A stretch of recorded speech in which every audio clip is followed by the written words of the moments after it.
Hey all, welcome to the stream. Back for another episode. It's been a month, I know. Good to be back. You're muted, honey. I am aware. Oh. Alright. Anyone have any thoughts on a moment they felt safe?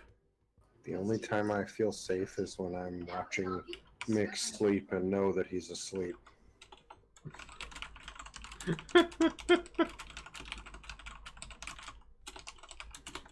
Okay. I got one. Honestly, Jinku always feels safe because she's a giant fucking elephant. So, what's there really to be afraid of? Fair. Your mom? Well, my real life mom, yeah.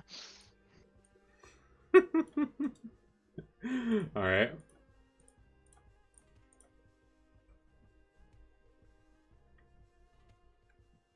Anyone else? Nick only feels safe when he manages to stick away from Boo, so he knows that his imminent death is not being planned.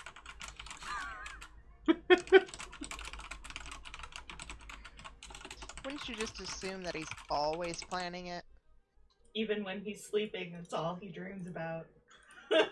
It's difficult because I can't kill him. I need to put myself in a situation where his death is imminent and I am unable to prevent it in any fashion. It's taken years of planning, but we're getting there. Soon. Alright.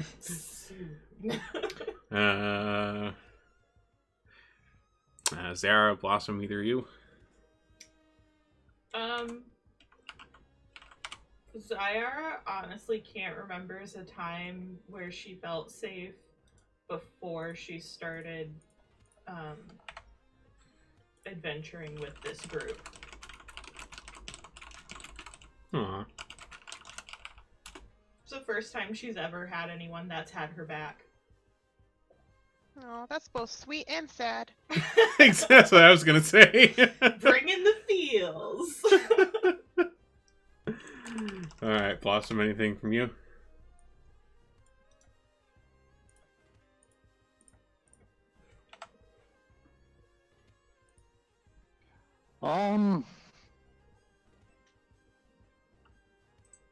Blossom never really feels safe, but the closest he came to feeling safe was when he had 35 extra hit points.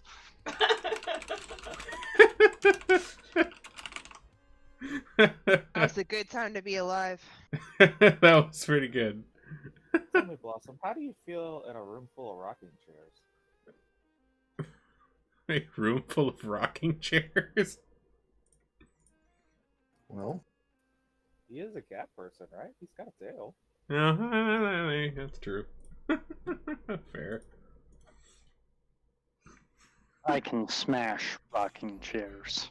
A room full of cucumbers. A room full of cucumbers.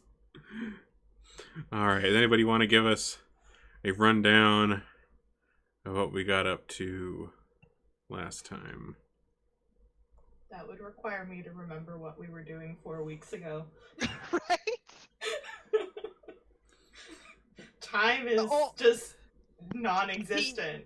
The only thing I remember is killing somebody by hitting them in the ankle. Because we Well, were in that old lady's bookstore. yep. oh yeah, we went there and found the thing, and she wasn't crazy. Yep. And it was some crazy thing that we've never ever seen before. Some horrible demon amalgamation thing. A demon of Yanogu. There's something going on there. And it smelled really bad. It did. And that Blossom was wanted mixed. to burn the shop down. He did. Although that's pretty much a given for everything. It's true. I mean, arson is kind of just a daily desire with Blossom.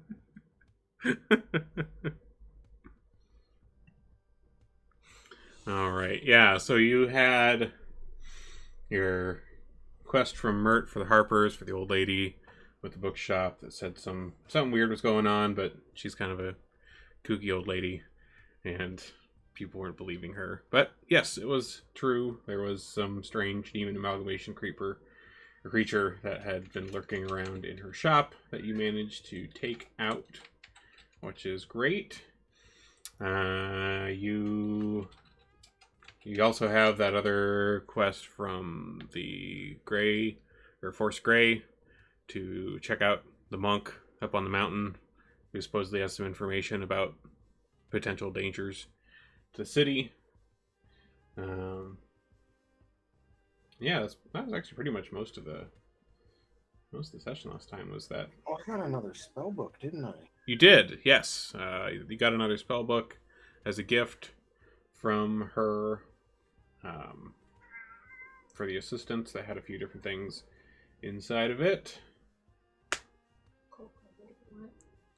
And yeah, but yeah, at least in terms of the guy on the mountain, I mean, you know that he's kind of a reclusive monk that lives up in a cave from the information that the Black Staff told you. He's a ways up on Mount Waterdeep. It's not a particularly easy journey to get up there. I mean, it's a legit mountain. And here's a nice little picture of Waterdeep, if this will share. There we go. And there's Mount Waterdeep, in the middle of Waterdeep. It's a legit mountain. It's not just a hill. And he's up there somewhere. Can anybody fly? Not yet. Wait, maybe. I mean, she did at least give you, like, a place to start. There's a trail that goes... It's on, like, the northern side of the mountain, starting from, like, that part of town. It kind of winds its way up. And it seems like eventually that will get to his location. But, you know, of course, to be wary of, you know, it's a mountain. There's stuff living up there, so who knows what you'll run into. But that was pretty much the only lead that you guys have had at the moment, was just that. And now I gotta try to get Sirenscape to stop doing things. But last we left off, we were all just at the house. There we go. Now it stops.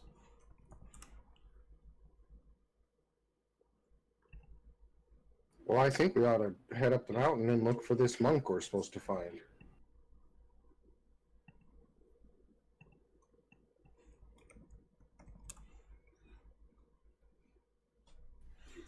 I'm okay with that. All right.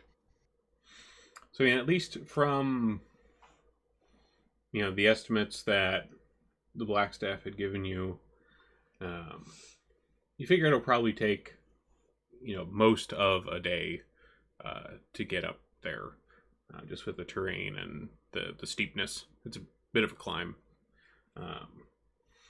So, you know, it depends on when you... It's up to you guys when you want to head up there, but it'll probably take most of a day to just get up there, and then, of course, you got to come back down. So, it's going to be a little bit of a trek.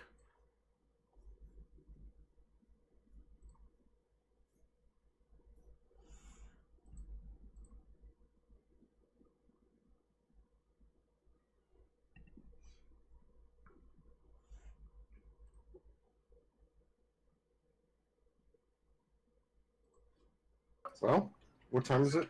I think it's morning, right? Wasn't it? Yeah, I we'll think we we'll went say it's back for probably a morning full right now. rest. Well, then, no better time than the present.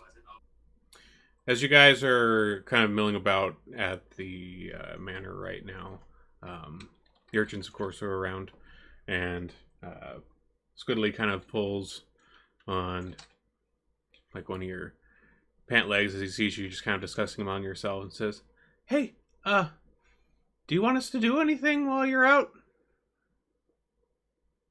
Your homework. Homework? Oh, yeah. Have fun. Okay.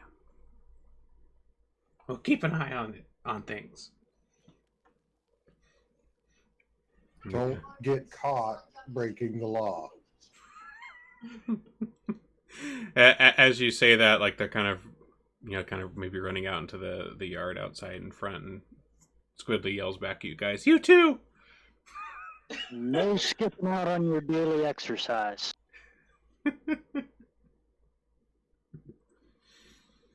All right. We didn't have anything we needed them to be doing, right, guys?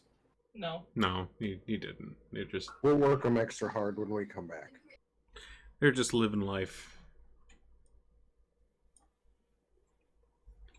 All right, so you guys kind of make your way through the kind of sea ward of Waterdeep, heading to the northern foot of Mount Waterdeep, and you start your ways up this rocky, winding trail that kind of leads up the side of the mountain. Going back and forth over these switchbacks. It's a pretty steep trail. It's fairly exhausting climb getting up there. Like the trail is worn enough that you can tell it's there, but it's clearly not any sort of trail that's had like work done on it to make it easier for people. It's just a fair amount of people seem to have walked there over the years. So as you are kind of coming up a bit of a kind of a fairly steep escarpment, what order would you guys say you're in? Like who's leading you guys right now at the mountain? I'll be in front, cloak billowing. All right. I'll probably be taking up the rear. Sounds good. All right. I'll be in the So middle, very middle. I'm gonna be right behind Boo. sounds good. All right. So you guys are heading up the mountain with Blossom's cloak billowing in the wind in front of you all. Majestic. Very majestic. After about a mile and a half or so, you estimate, of walking up this trail, Blossom, do you want to go ahead and give me a survival check?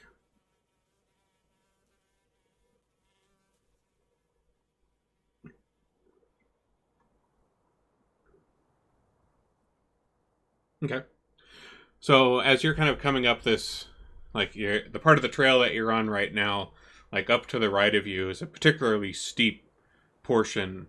And Blossom, you notice that a lot of the mountainside here looks fairly loose and unsettled. And like even the trail where it kind of crosses through here, it kind of has signs of things that have fallen through and kind of left some divots out of the trail on the side of the mountain.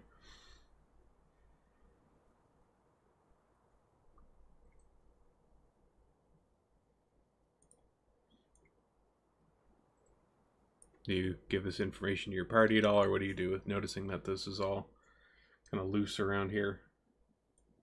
Yeah, I'll let them know there's been mountain slides here. Okay. What do you all do given that information?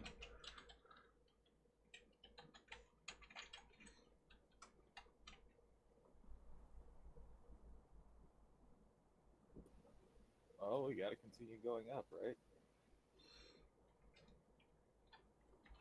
I mean, at least from where you're at in this part of the trail, like the only way seems to be forward. It's too steep and loose from the information that Blossom had gained to really go any other way. As you're kind of discussing this amongst yourself, all of you go ahead and give me a perception check with advantage. How do you do it with advantage? If you click the little ADV button, I think that should, and then click your skill to roll it, I think that should apply the advantage for the skill roll too. Yeah, there we go. Okay. So all of you are there conversing, and pretty much all at the same time, you kind of start to hear a few loose pebbles tumbling above you, and some of them kind of bouncing past your feet. And you realize that there seems to be some movement happening on this mountainside. Um, but you do manage to kind of see that coming. Everybody go ahead and roll a acrobatics check.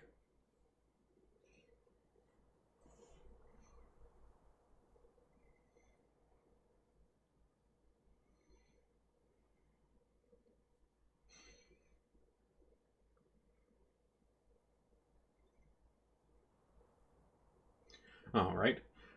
So with these pebbles that are kind of starting to tumble around you, uh, Zara and Jinku and Boo, you manage to kind of start. You break into a bit of a run, heading up the mountain trail, and fairly deftly manage to keep your footing and uh, dodge anything too loose coming your way, or some loose bits of ground. You manage to make your way up that way. Blossom and Mix, you both kind of stumble a bit on your way up there.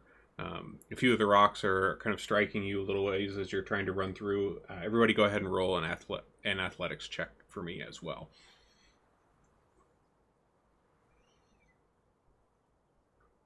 Oof.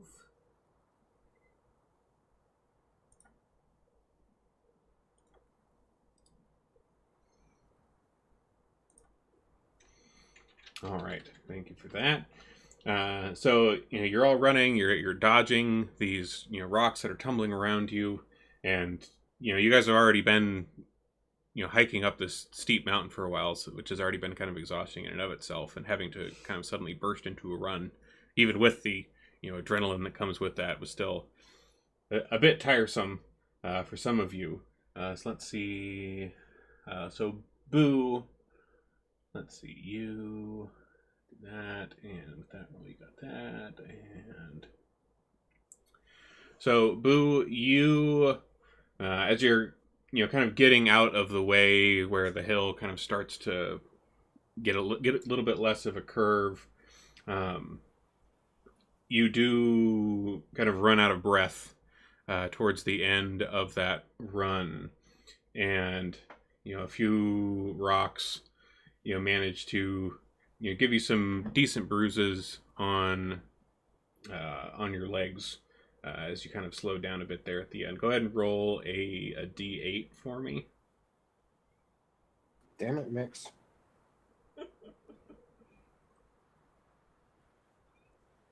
Oof. Okay. Well, you take 1 bludgeoning damage. Oh. So that's Wait, that's, hold on. I know. I think I can deflect it. Oh, really? Well, kind of. Oh, no, never mind. That's a bonus to AC. Not yet. I try and fail to use a shield. All right. And you take 1 bludgeoning damage. You have some minor bruising from this rock slide. Let's see. And let's see. Mix. Let's see. Mix, you saw that. And then you got a on there. 5. And then. Okay. So Mix, you managed to break into a run and make it all the way to the other side of the trail, but you did kind of stumble a few times, kind of making your way through this moving ground, and it seems like you may have sprained something a little bit. Go ahead and roll a d8 for me as well.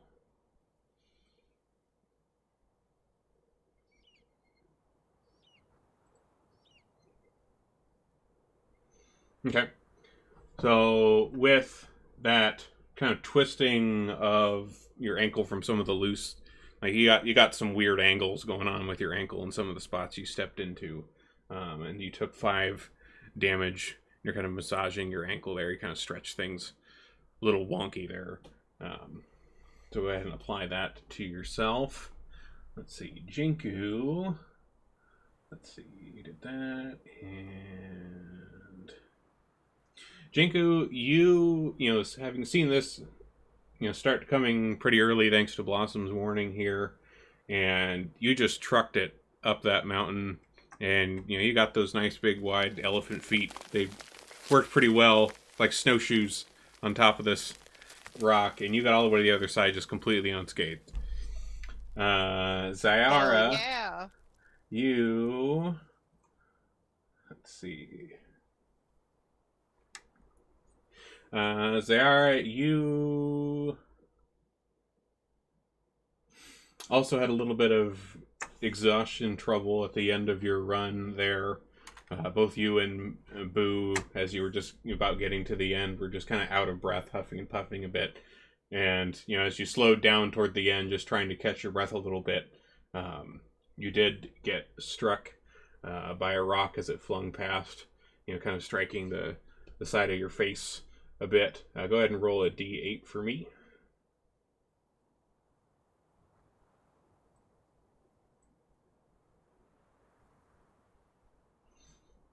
All right, and so you also took 5 damage from that rock as it gave you a pretty good slam to the side of your face. You got a nice welt on kind of the side of your cheek right now from that. And then Blossom, let's see, you did.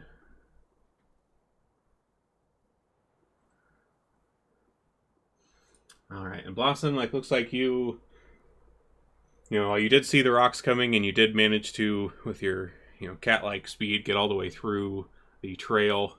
The billowing of your cloak kind of tripped you up a couple times, and the style points didn't work out for you so well. So you could also roll a d8 for me.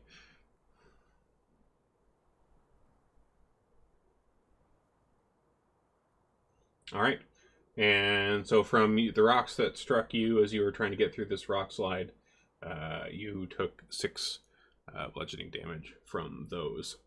One thing you did also see, as you're all kind of standing on the other side of this slide that came down, kind of catching your breath, you kind of look at each other and you realize you had all seen, when you first heard those pebbles falling and turned to look at them, you had seen what looked to be a humanoid figure up above you on the path, about where you think that things started falling from. And for Zyara and Blossom and Boo, from what you could see of that in just that split second, you started hearing things tumble, you saw the figure of someone darting away. It was kind of too quick to think about at the moment before you had to get out of this slide.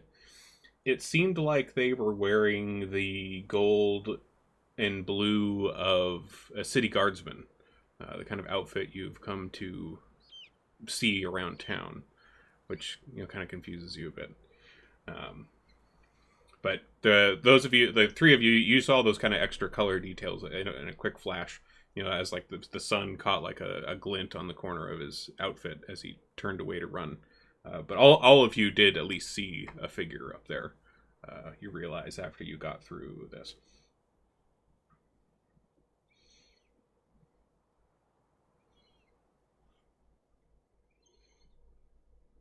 The guard. That looked like a guard. Did that look like a guard to anyone else? The colors did resemble their usual outfit. Interesting. And we can't see him anymore. Go ahead and roll a perception check for me, Boo, and see if you do. Alright, go.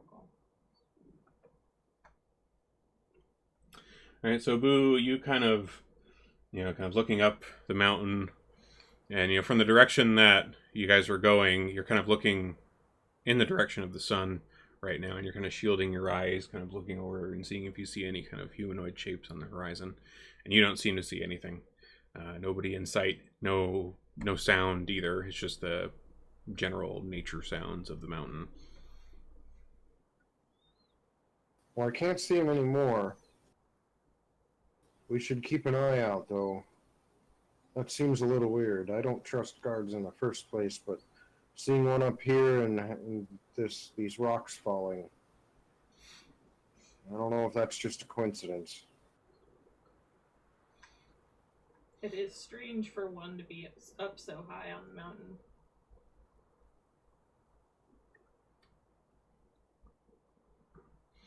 All right, so as you guys continue up the trail, are you going to continue on in the same order, Blossom at the front, like you were before the rockfall? Probably. Probably, yeah. Yeah. Okay.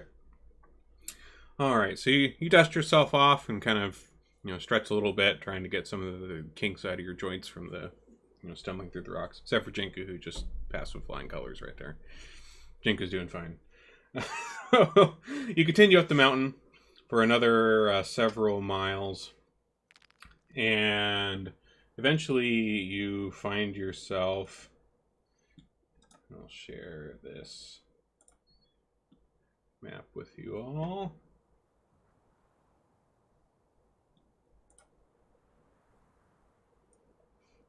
Ooh, that's very big. Yeah, you might have to size it down a little bit. You scoot this into my frame so it fits right. There we go. So you're coming up this trail from the right-hand side. Let me actually get you guys tokens on here.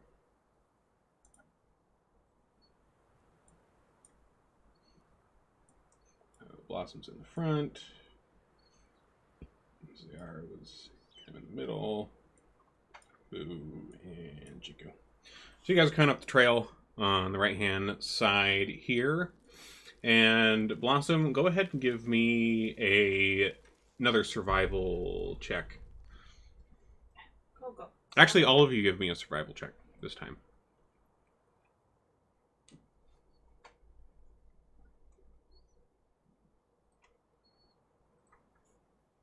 Well, it's not sleight of hand. Sleight of hand would be an interesting check for this, that's for sure. So Zayara and Jinku, as you all are kind of coming up this trail, you see that there's like you're in like a little bit of a kind of up on a gorge here of sorts, and there's a river below, and what seems to be a pretty old stone bridge that kind of crosses over. It seems pretty well worn, maybe not the best kept. It still looks solid. It's just, it seems to have had better days. But Zayara and Jinku, as you're kind of looking around on the trail and kind of onto the sides here in the underbrush, you seem to see kind of scattered droppings from a large animal that are kind of around in the area. And Zayara and Jinku, both of you give me a nature check and see if you happen to recognize what this is from at all. Okay. So, both of you kind of look this over, maybe poke a little bit with a stick. Some of it's pretty old. Here's a few that seem a little bit more recent. But you don't recognize, what kind of creature this would be from. But at least from the size of the droppings, they seem to be from a decently large creature. Hey guys, there's Big Pooh.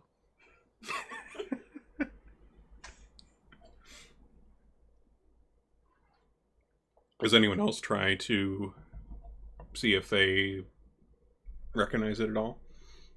Yeah. I'm probably taking notes, trying to draw it and stuff. Okay, sure. Go ahead and roll. If you're going to kind of see if you happen to recognize what this is from at all, go ahead and do a nature check for me.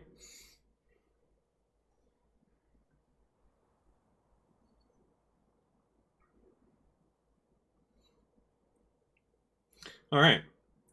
So, Boo, you're kind of sketching this down in your notebook here, and you realize that you have kind of seen this sort of scat formation before in like some books that you've read. From what you remember, this looks to be the droppings of a manticore. I've read about these poop just like this. It comes from a manticore. Why are you reading about poop? In order to learn about a magical creature, you must study all aspects of it. And manticores are some of the fiercest magical creatures. Still, it seems strange studying poo. Well, I've never studied yours yet. Yet? Are you intending to? Well, would you mind? Are you a magical creature? I think this is a conversation for a different time. Oh, okay. Yes, we'll talk about this another time. Thank you, Jinku. Deals will be made later. All right, so Boo, you recognize this as manticore droppings, which you also kind of find a bit odd. Knowing what you have studied about manticores, it seems a bit strange that there would be one. This is a mountain and it's pretty wild up here, even if it is in the middle of Waterdeep, but that seems rather out of place for what you know about manticores. Stranger things have happened in Waterdeep. Indeed. They aren't known to belong here, so... This isn't their native area. We should be careful. There may be something more afoot. I wonder if the cult of Yanogu is behind this. Alright, so do you guys continue to try proceeding up the trail here? Well, there's nowhere else to go.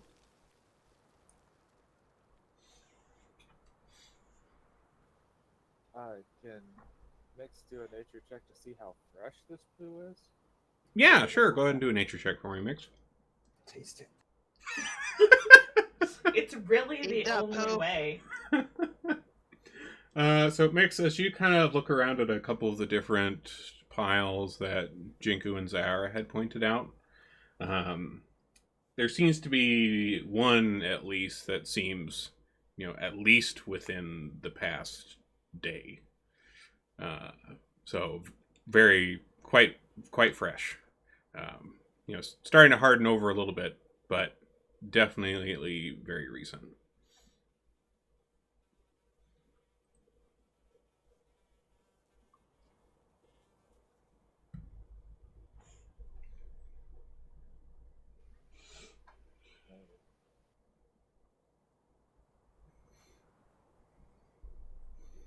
All right. So are you guys heading forward? Yeah, but I'm probably being Probably. careful. Yeah, Keeping an eye out. what Blossom said. Keeping your wits about you. Okay. All right. So you guys kind of move forward up the trail. You kind of come across this bridge that was ahead of you. You can see below you, probably a good, 30 feet or so below this bridge. This fairly rocky river kind of tumbles among some rapids below you here. And like the bridge itself, like I said, it seems pretty sturdy. It was well built, but it's clearly weatherborne. It's got moss growing all over it, things like that. And you also notice, go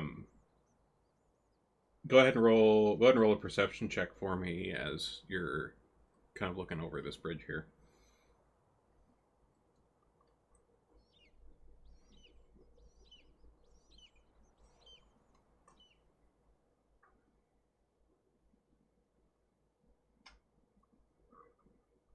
Okay. So as you're kind of, looking over this bridge, kind of slowly making your way across it, Zara and Boo and Mix, you kind of notice in various spots, like among the, the moss and the plants that had grown on the bridge, you spot points where there seem to be like claw marks that have kind of swept across the width of the bridge. And you also see kind of littered around what look to be kind of short sticks. Like they're about, maybe about this long, and they're pointed on one end.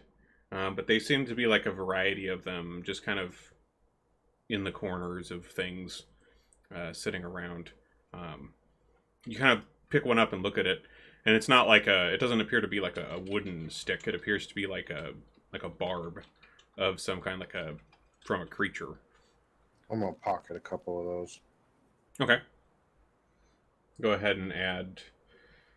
Yeah, I guess just put him in as like a tail barb or something. Right now, I'm not sure what. If they come up later, we'll figure out what we can block them as. But They will. Oh, they will. All right, so you guys are kind of observing the things here, and with a start, you suddenly hear kind of a screeching roar come from above you. Like you can see behind you up here, there's these cliffs to the kind of north, or well, from the direction you're coming, this would be to the west of you. And you see kind of rocketing out of a cave about 90 feet up on the side of this cliff is a manticore diving towards you all on this bridge. Everybody go ahead and roll a acrobatics check for me.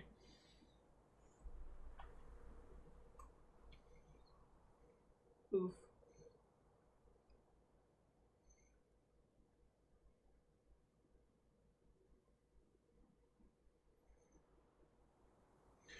All right.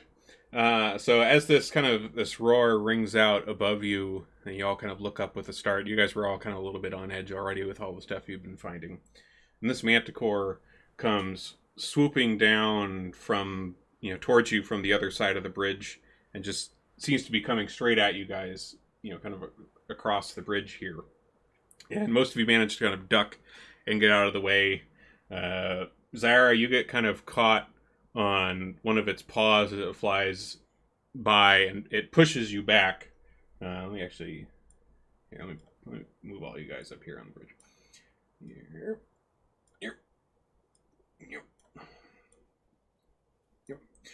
So Zara, you get pushed back a good ways from the force of this thing. It just like pushes you out down the trail, like a good 20 feet or so away from the rest of the group, and then kind of zips back up into the air above you all. Everybody go ahead and roll initiative.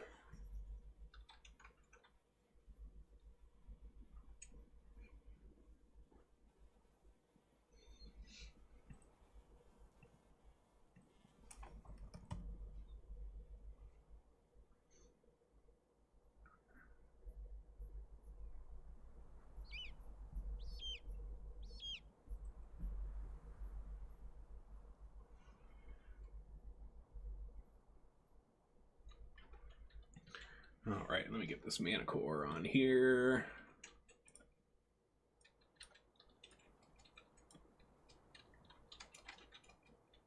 Oops. I did not do that right.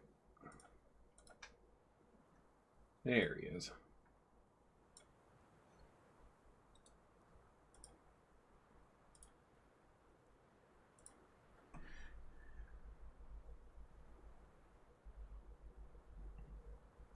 All right, so this manticore is currently in the air. Wow, that was a lot louder than I thought it was going to be. Yeah. Woo! Wake up! So this manticore is currently kind of hovering in the air, kind of coming back around from this swoop that pushed at Zyara, about, a good 20, 30, or, 20, 25 feet away from you guys in the air, about the level of the bridge at the moment. So it looks like we start right off with Jinku.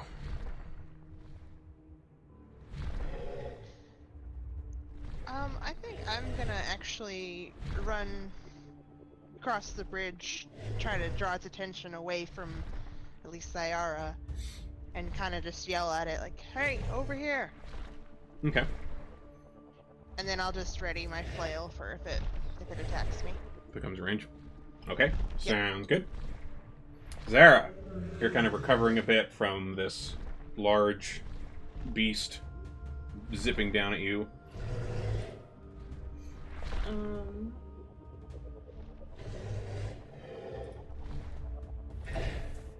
Should probably have my battle tracker up.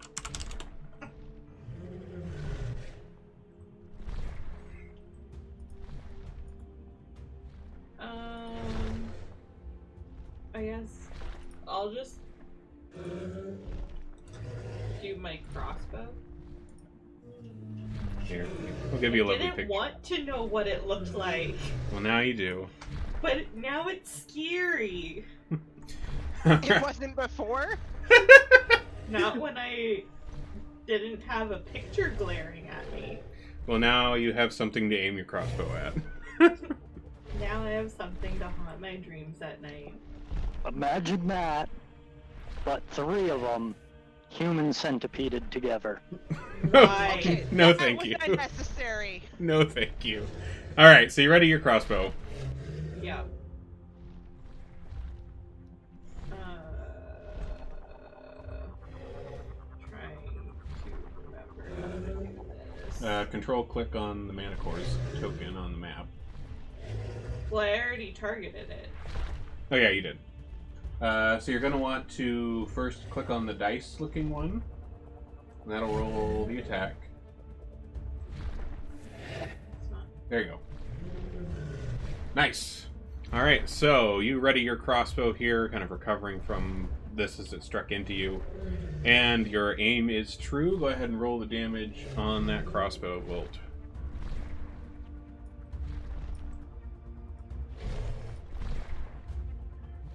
All right, so your crossbow zings out across this and kind of pierces through the skin of one of its wings, and it kind of lets out kind of a roar and a screech at that.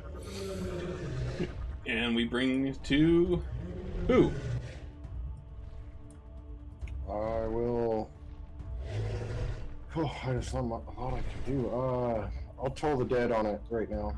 All right, toll that dead.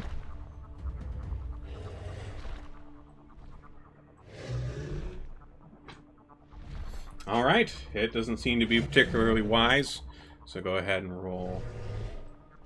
All right, so your Toll the Dead bell rings out, kind of echoing a little bit in this little gorge that you guys are in. And does the bridge have like railings? It looks like it has like a little maybe stone wall or something on the side. it does. Like, it's fairly low. Like the little walls on the side are maybe only like 2 or 3 feet tall. They're not. It's not OSHA. It's not very OSHA certified. Well, so am I, so I'll drop down to the side of one of those railings. All right. And just like cower behind it for now. All right, sounds good. All right, Blossom.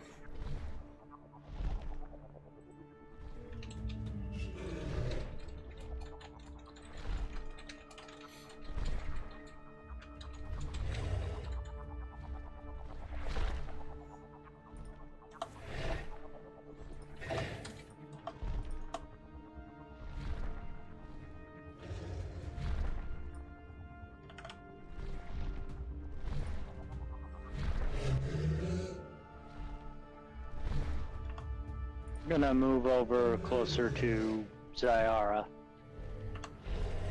Okay. You just kind of ready yourself if it comes that way. And yeah, I'm going to ready an attack with my great axe, and if that thing comes in range, I'm gonna swing at it. Cool. All right. So the Manticore here, it's still kind of hovering in the air here, and it comes in towards both Zyara and Blossom here, and lands on the ground in front of you.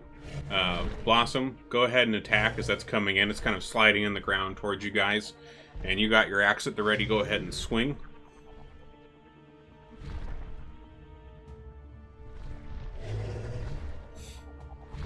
Nice, and that hits. It slides a little further than it probably was intending to and gets right into your axe coming into it.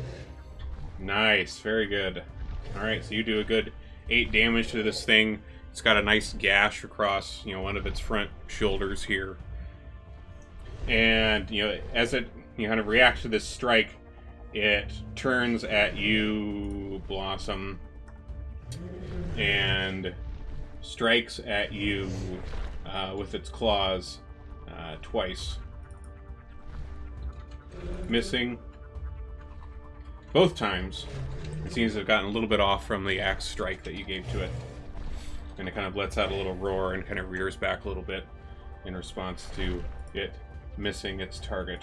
Which brings us to Mix. Mix All right. All right, so your Eldritch Blast kind of arcs across the bridge here, and unfortunately misses the Manticore. Kind of fizzles into a bush nearby. Anything else? Yeah, then he's gonna move behind Boo, just in case he comes our way. That way he's eating first. All right. All right. So brings us to the top of the order here with the Manticore. All right, so this Manticore still isn't too happy at you, Blossom, and it tries to take another couple swipes at you. Once again, missing both times, which brings us to you, Mix. It's no surprise. My cape is billowing. He's just It is in too awe of my majestic. glorious naked body. there's a nice breeze in this gorge. All right.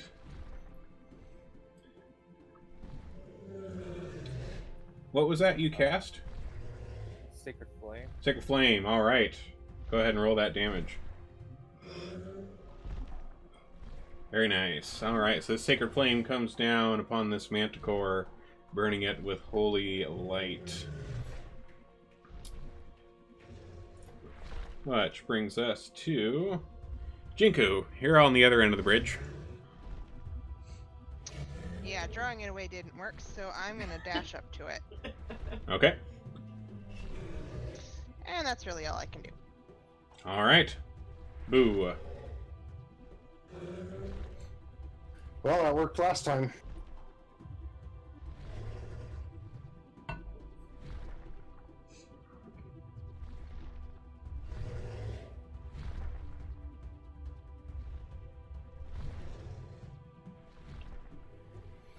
All right. So your Toll of the Dead once again strikes true at this Manticore. Blossom.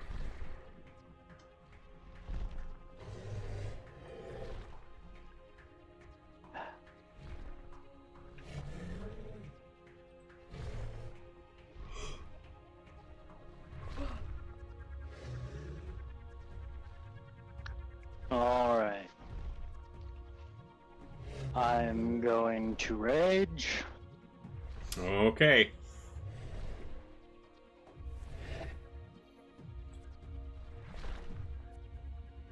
Interesting. A beam of brilliant light lances from your chest in a 5-foot wide, 60-foot line. Each creature in the line must succeed on a con saving throw or take 2d8 radiant damage and be blinded. Wow, okay, that's pretty cool. Shooting a Care Bear stare out of your chest. Good thing none of us are in the way of that. Yeah, right? Alright, let me go ahead and roll a save for this Manticore here. 1 second.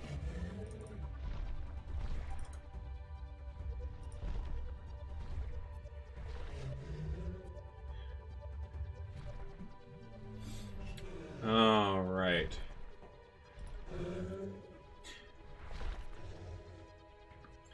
So, on the save for that Manticore, it unfortunately passed with a 23. Rip. So it managed to dodge out of the way of your rage chest laser. But you still have your action.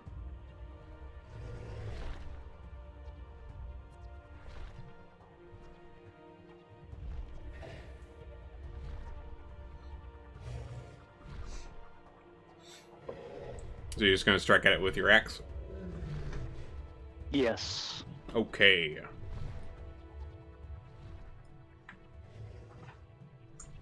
Ugh. And unfortunately, the miss of that laser as you shot into your rage was a little bit disheartening, and you unfortunately miss your great axe strike. Which brings us to Zara. You got a big ugly creature right in front of you. I mean, what's new, but... Oof. That is our life. I'm just gonna use my crossbow again. Okay. Alright, that hits. Go ahead and roll that. Very nice. Alright, so your crossbow again strikes true into this Manticore, kind of lodging a bolt squarely into its side here. And that brings us back around to the top. Blossom, you are up again. Alright.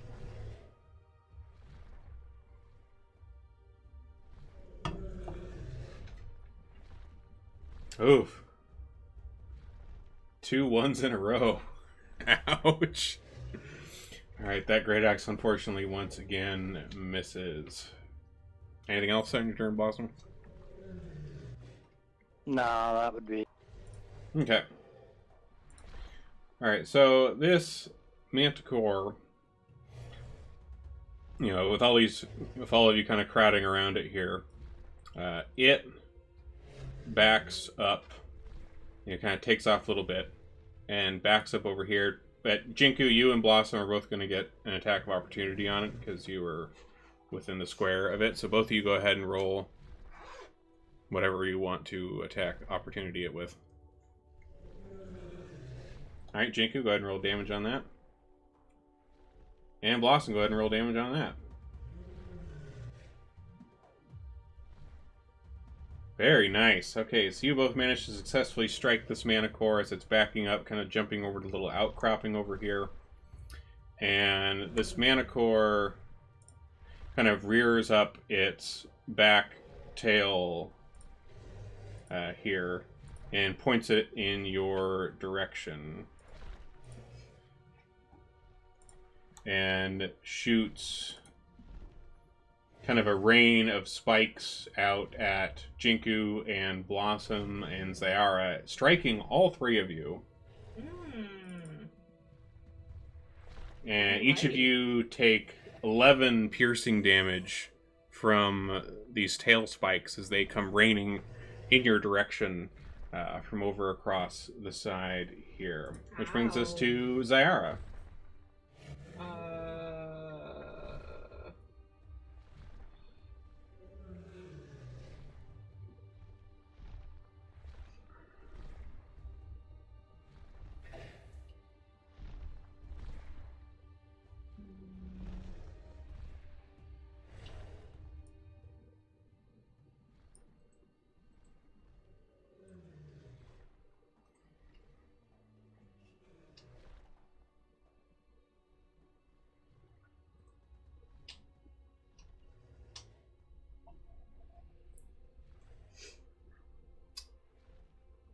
I think I'm going to use my guiding bolt. Okay.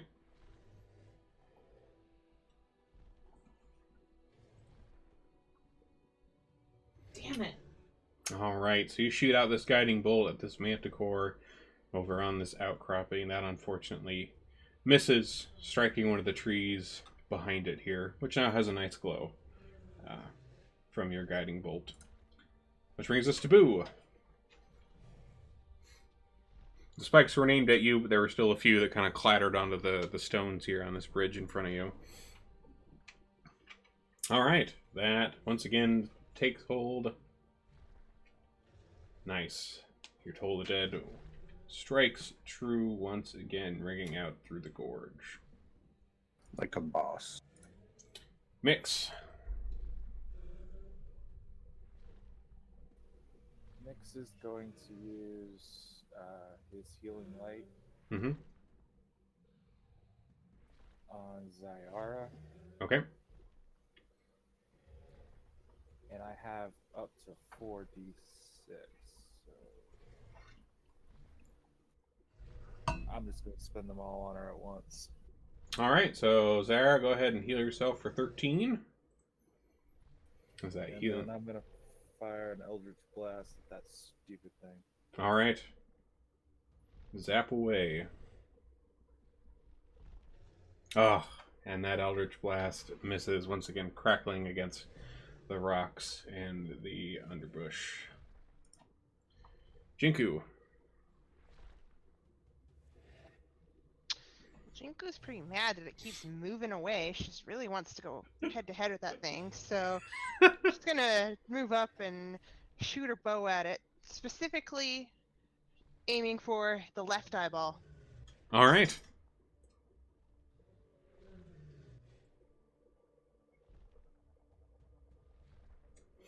All right, so you raise your longbow and you open up your VAT system and choose the left eyeball target, and it manages to strike.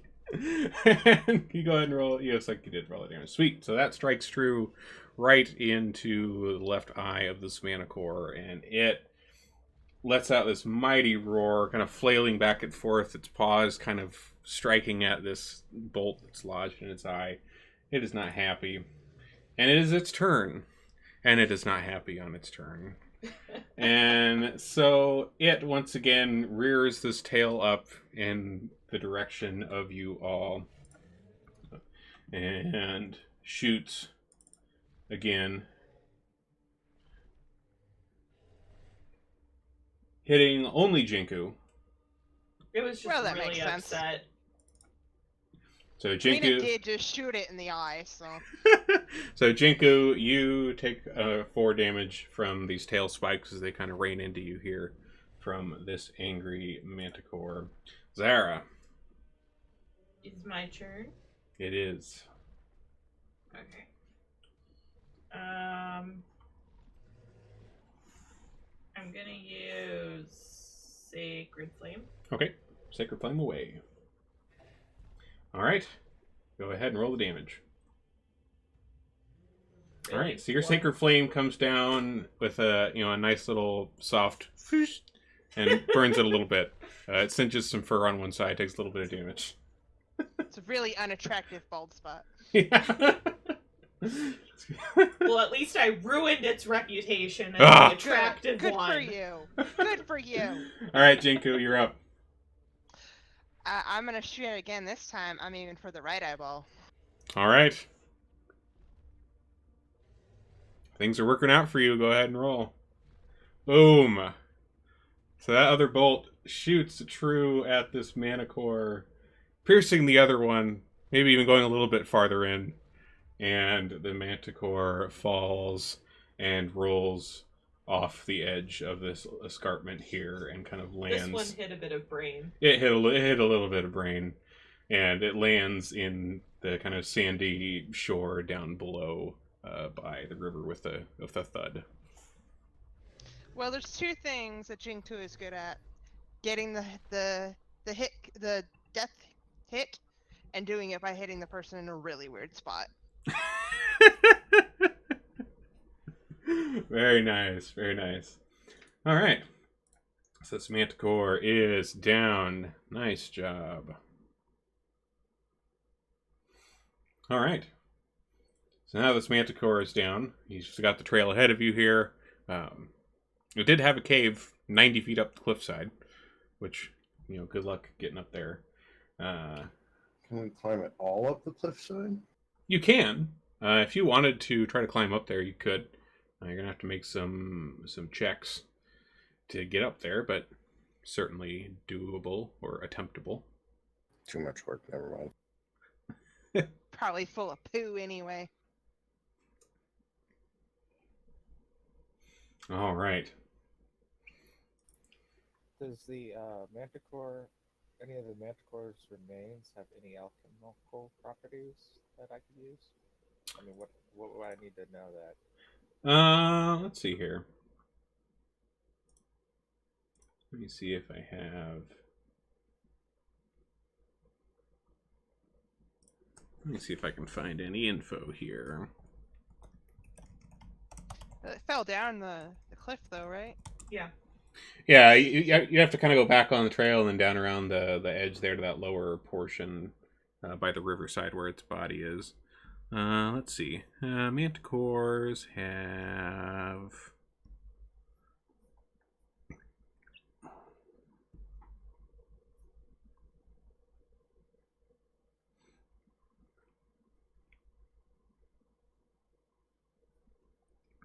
go ahead and roll a nature check for me, Mix, and let's see if you. I know nothing. Yeah, I mean, looking at this, I mean, aside from just kind of generic, maybe animal hide type things, you aren't really sure of any other properties that you have done research on. Okay. All right.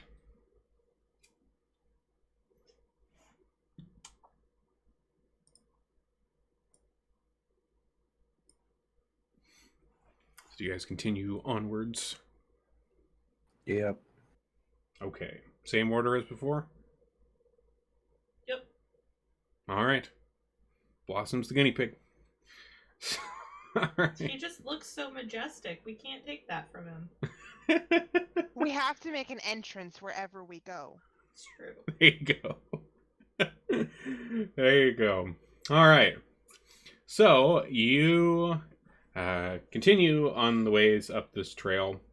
And the further you go up, I mean, like, you know, kind of where you were with this river, you kind of had these very steep, tall cliff faces.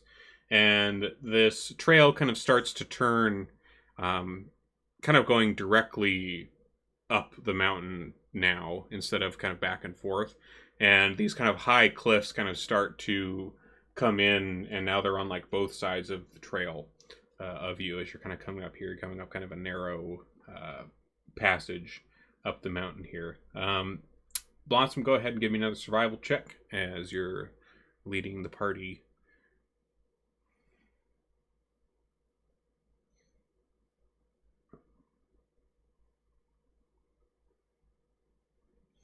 Okay. So you, as you're kind of observing the trail in front of you here, you notice what appear to be 5 pairs of humanoid footprints going up the trail here. And you're able to see these where you're at now, since this kind of, you know, these cliffs around you kind of protect this area from, you know, the weather more than a lot of the rest of the trail, where they, you know, whatever these footprints were probably blew away or washed out or things like that. From what you can tell, just kind of looking over these tracks and the way they're going, one set of tracks seems to have come down and gone up very recently. And then there also seem to be, you know, some other tracks that appear to be older, but one of them is very definitely a recent pass-through of someone.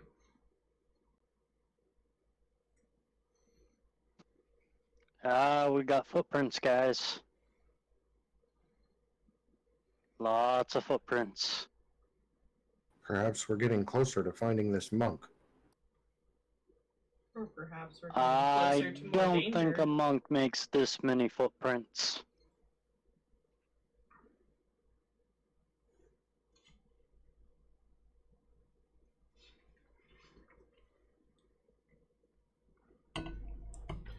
Well, we have no way but forward. All right. So you all Party can, motto. yeah. So as you all continue up this, you know, kind of narrow trail, you see in the distance, you know, a little ways up the trail, what looks to be a small, maybe guard post of sorts, ahead of you on the trail that seems to block a decent part of the narrow canyon that you're coming up here.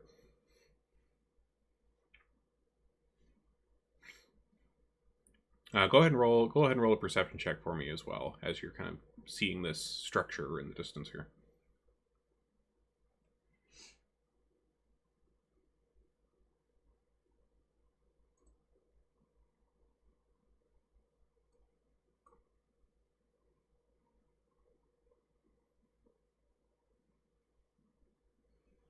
All right, so all of you but Blossom, as you're kind of looking at these structures in the distance, looks like you can make out, looks like a person or two, like the outline of a person or two, on the top, like, wall of this little guard post.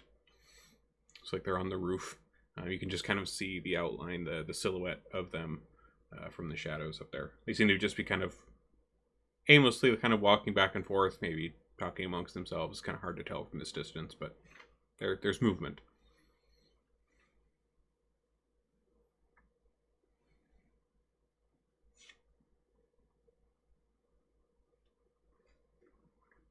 Well, I see people up there, guys, so I don't know if we should be careful or not. I think we should be careful. Err on the side of caution, and we might live longer.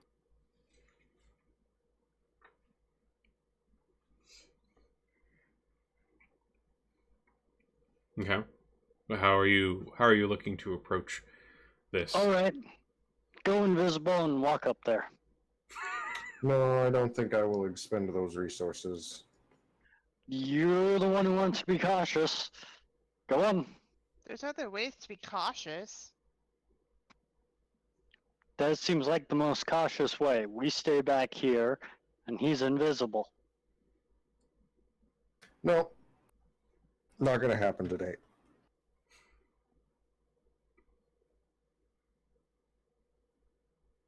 Why don't you go up there?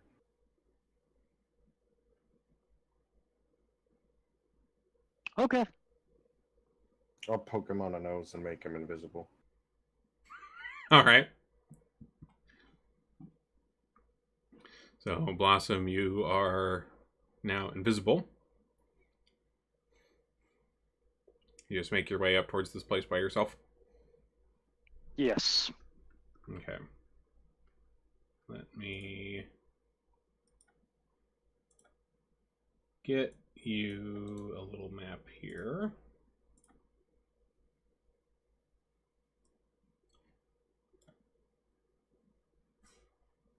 Let's drop you guys in here.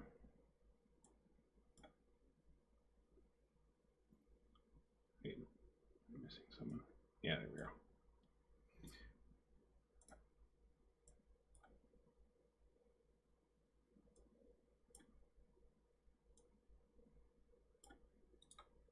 Oops.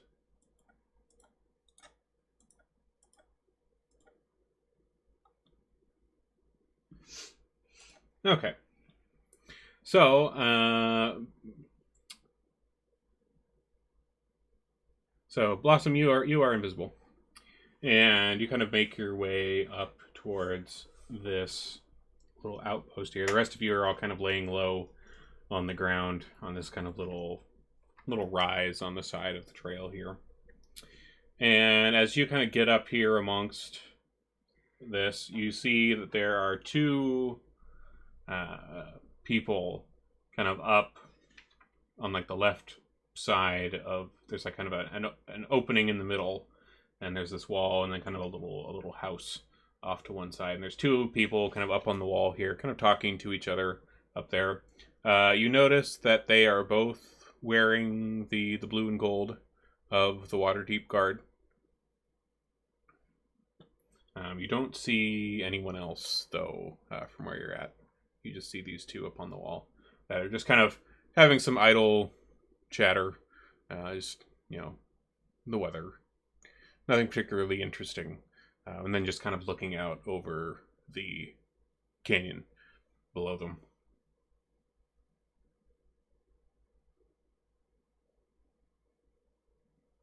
You do see at least that those tracks that you had seen that were fairly fresh from earlier, those pass through this kind of gate here in the middle of this post and kind of head around the corner. All right.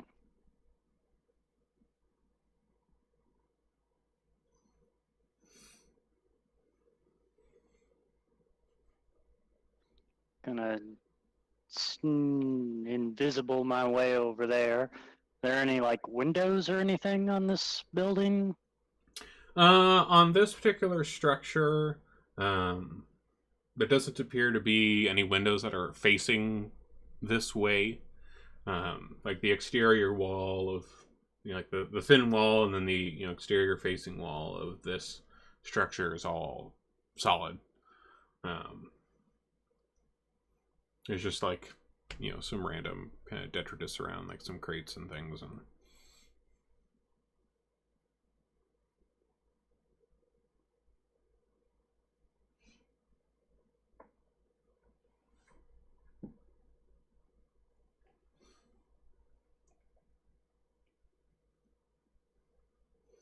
Okay, we'll go check out the other side here.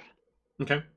So on the other side here, like you kind of come up this, you're right up against this wall here. It's about a 10 foot high wall. It's not too large, but a decently sized little guard post wall. And again, you see these two up here on the top.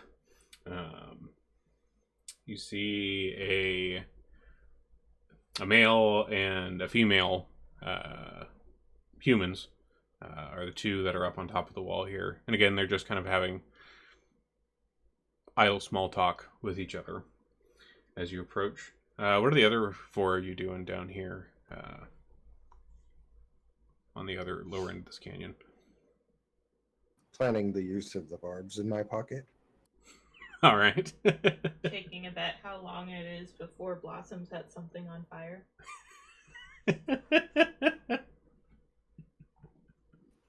Don't worry, it's not going to be long.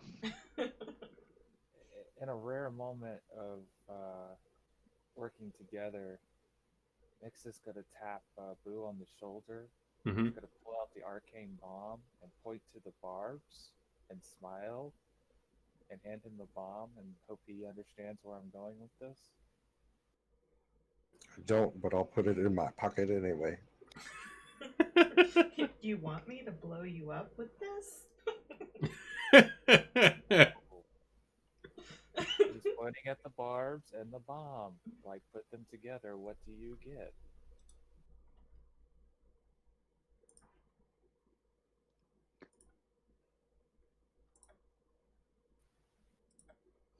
I just put it in my pocket.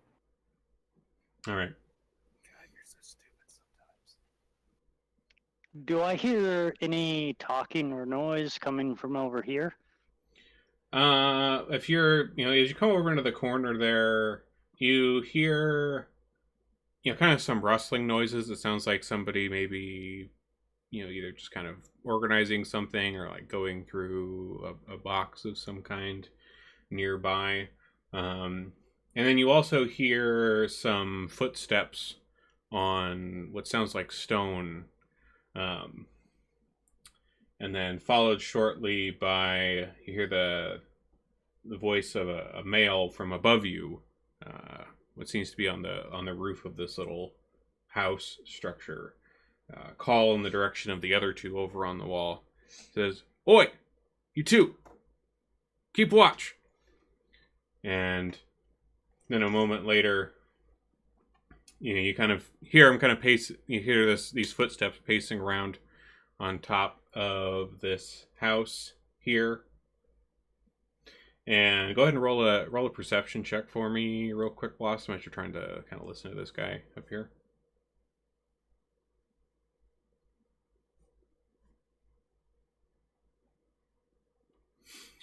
All right, so you kind of hear, the footsteps kind of get close, to the edge above you here. And you kind of hear this guy, like, as you're looking up, you kind of see he's kind of leaning over the edge of this and kind of looking down the canyon towards the south. He's got, like, his hand over his eyes and kind of looking down that direction. You can hear him muttering under his breath, "Is there someone? I feel like I see someone down there." And you see him kind of moving a little bit back and forth as he's kind of hanging, kind of leaning over the edge here, trying to get a better look. It seems like he's looking in the direction of the rest of your party down below.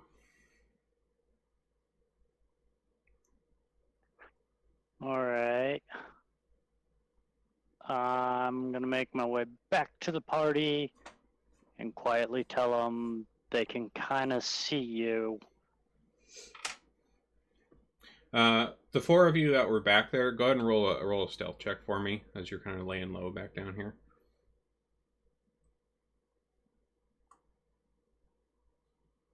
Oof. Oof.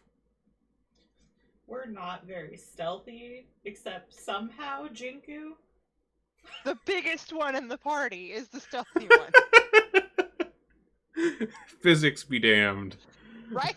All right, so you all, like, you can't see Blossom, but you kind of hear footsteps coming towards you and nothing being seen, so you assume it's Blossom. And so he's kind of coming back in your direction, and then you kind of hear from behind him, kind of calling out from top of this roof, "Hail! Hail! Who's there? Captain Tarek of the City Guard, who comes?" I suppose we ought to see what's going on then with them, guys.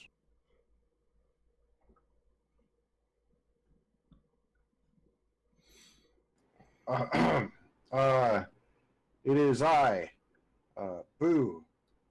We have been hiking all day long, and we come up here on business of the Harpers. Harper business, eh? What business do they have up here on the mountain? Business? What business of it is yours? What are you guarding here? Well, me and my men, we're here to make sure nobody disturbs this old geezer's meditation, and it's good we do. We wouldn't want to bother that old monk if I was you. He insisted that we let no one trouble him. He even hit my friend here upside the head for trying to bring him some food and drink. And one of the male over on the other part of the wall kind of rubs the side of his head in response to this. Well, a geezer is exactly what we're actually looking for. Some old monk that the Harpers wanted us to go have a chat with. Strange that the Harpers would seek contact with him. Strange. Thanks. Well, I guess if you insist that you must speak with him, well, that's on you. Come, help me get these gates open. And you see him kind of head back down the backside of these stairs and out of view.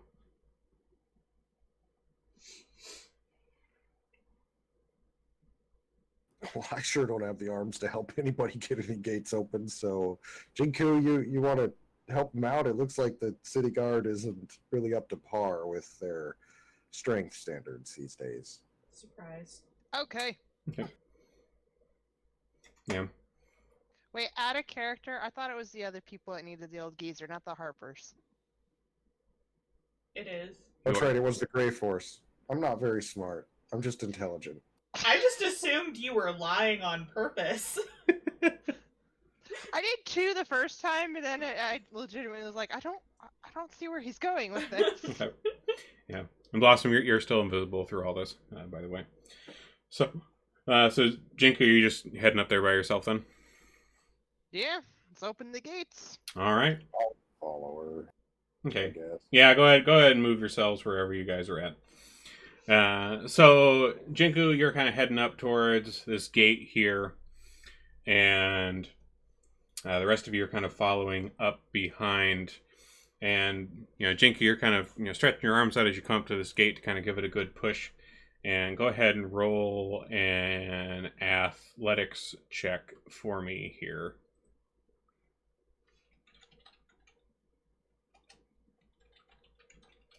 All right, so as you kind of step up to this gate to push it open, you suddenly feel that the ground below you is a lot looser than you would have expected.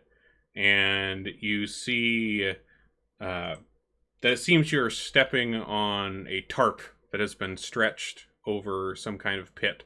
And you notice this just in time and manage to kind of fall backwards in the direction of Boo as you kind of scramble backwards as this tarp kind of collapses into this pit in front of this gate here. Treachery!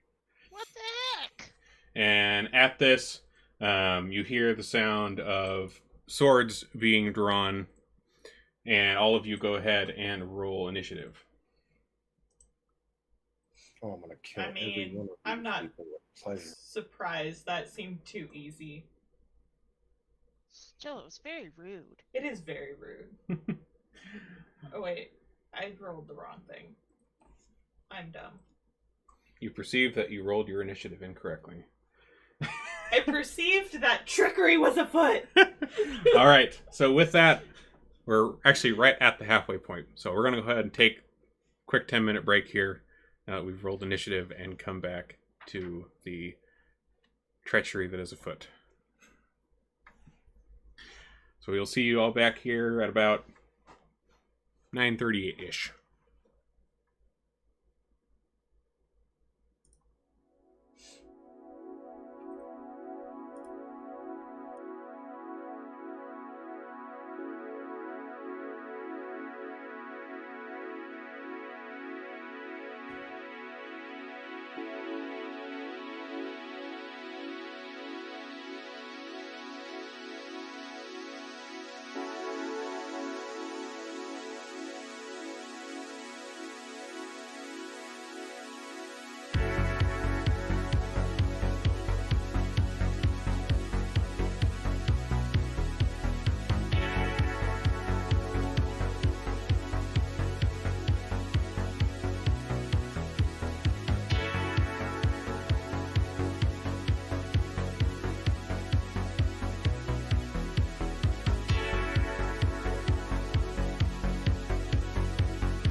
Okay, welcome back, everyone. Initiative has been rolled. Treachery is afoot. And we begin at the top of the round with the bandit that had been up at the top of the house here and come around the back. You can hear him kind of moving up. The gate is still closed. Jinka didn't get it open before she stumbled across this pit that was in the middle of it.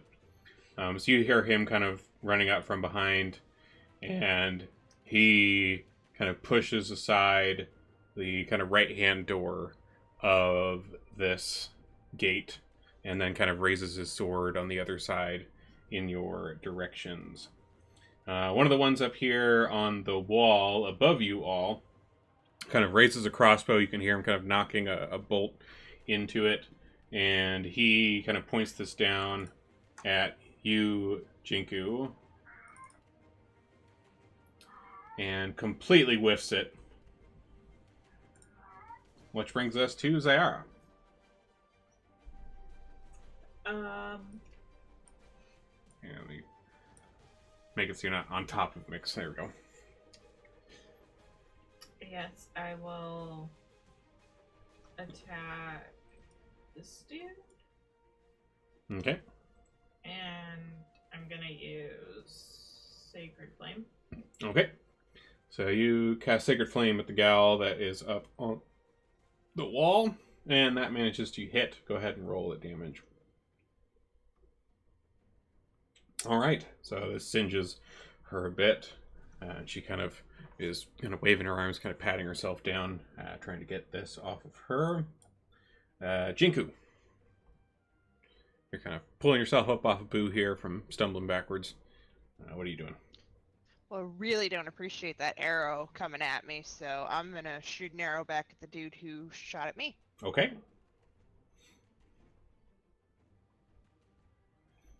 Alright, so your longbow strikes at Draken here, taking a good hit. You kind of strike him in the upper arm, and he kind of reels back in pain here and seems to be trying to dislodge this from him. You hear the footsteps of what sounds like another person that you haven't seen, but you hear them kind of run somewhere behind this wall, but you don't manage to catch a glimpse of them at all.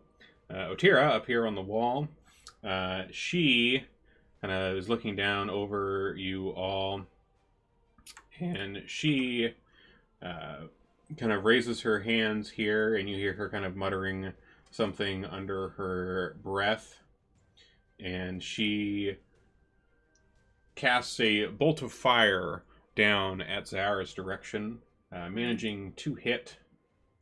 And Just like casts fire at someone. she does, evidently. And that firebolt does manage to hit you, Zara, and you take 1 damage from this fire. You have a bald patch. They're not even good at fire. No, your clothing is a little singed. You got like a little bit of a light burn on your arm, but nothing too serious. Which brings us to Blossom. You are still invisible.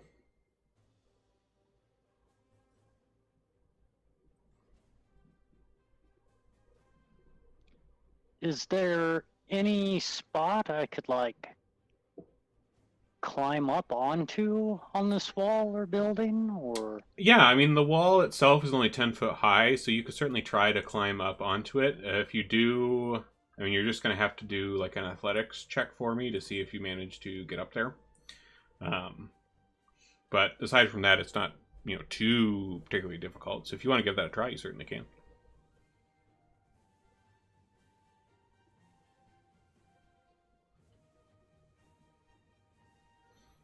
Okay. So go ahead and roll an athletics check for me as you try to kind of scramble up on this end of the wall.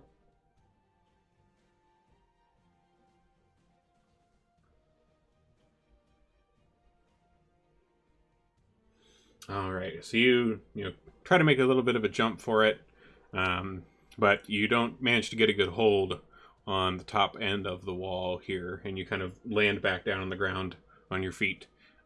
Seems it didn't quite go so well this time. Anything else on your turn for the moment, aside from trying to climb up? No. Okay. All right, that brings us to you, Boo. So the gate's open and we can see Tarek, right? You can see Tarek. The right hand gate is open. He opened that one. You can see him through that. Okay. And like In the yeah, and the pit is just in like the center square of the gate. Both the left and right sides don't have the pit. It's just right in the middle where the gates met that the pit was at. All right. So you cast your magic missile, and these bolts come flying out, just all striking at Tarek for a decent amount of damage. And you see him kind of stumble backwards a little bit as the force of these strike into him here. Anything else, Boo? Hey, Tarek, you're an asshole. That's it. I'm really angry at this betrayal. All right, Mix. I'm kind of pissed too, so I'm gonna cast Vicious Mockery at Tarek. Okay. Just so he knows how angry I am. All right. Cast away. All right. So you let out a steaming stream of expletives in Tarek's direction. Go ahead and roll the damage on that. And he takes 2 psychic damage from the force of your words. Yeah, it should have given him disadvantage on his next attack. Yeah, there should be an effect button under the cast for, or next to the cast, or near the cast for the Vicious Mockery that should apply that disattack. No. Huh. Maybe he didn't have the coding one. That's weird. Well, I'll keep that in mind for the next time he attacks. I'll put that on him. All right, Zara, you're back up again at the top of the order. I'm just gonna keep going with Sacred Flame, I think. Okay. All right, so you cast your Sacred Flame once again at Otira. And unfortunately, she manages to kind of duck out of the way, kind of behind the cover up here at the top. And your Sacred Flame does not take. Anything else? No, that'll be it. Okay. All right, so Otira, she kind of pokes her head back up over the edge here. And she, you kind of hear her mutter some words under her breath. And then you kind of see a glint. Oops.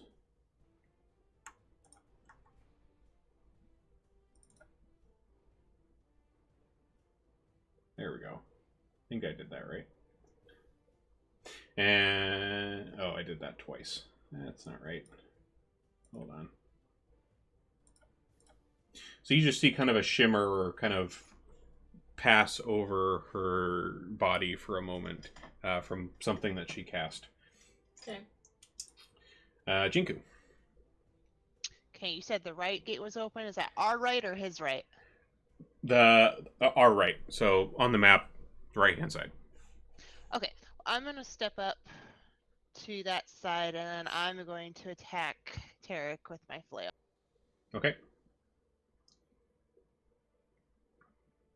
All right. So you kind of make your way, kind of stepping around this pit in the middle, and strike through the gate at Tarek, and he manages to kind of deftly side dodge the chains of your flail as they pass next to him. I'm gonna use my action surge to hit at him again. Okay. Take another swing. And that strikes. Go ahead and roll that damage. Very nice. All right. So your flail, you missed on the first swing, but you take it back for another back swing at this guy. And your flail manages to connect this time, kind of dragging some nice tears across the front of him. Which brings us to Mix. I'm firing Eldritch Blast at Tarek. Okay.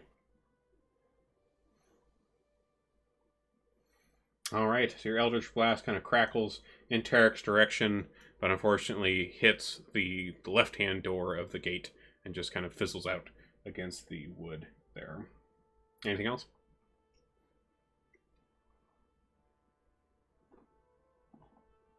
Nope, that's all. Okie doke. Boo. Toll of the Dead on Tarek.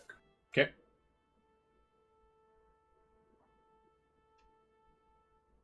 All right, so you ring your bell out, but unfortunately it does not seem to take hold of him on the other side of the gate here. Anything else? No, that's it. Okie doke. All right, so Tarek steps up here. Let's see here.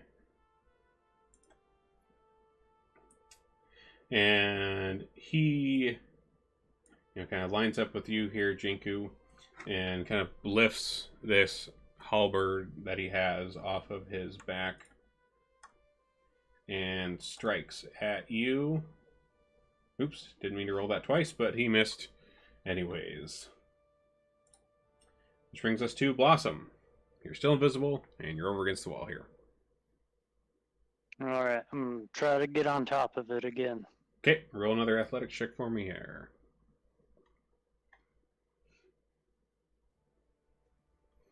Oof. Alright, so you once again try to scrabble up the wall here. You manage to get a grip onto it, but unfortunately the grip that you got was a loose stone, and you once again kind of fall back down to the ground on your feet.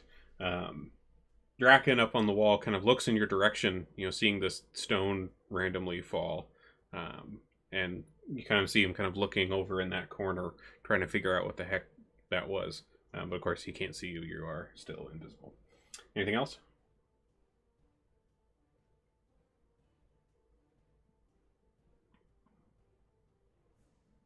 No.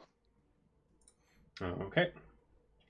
All right. So you hear some footsteps from over to your right-hand side, and you see another man kind of step up above the top of the roof here, and you see him load a crossbow, and he aims at Mix, taking a shot, and that crossbow just kind of thuds into the kind of sand and dirt of the pathway here.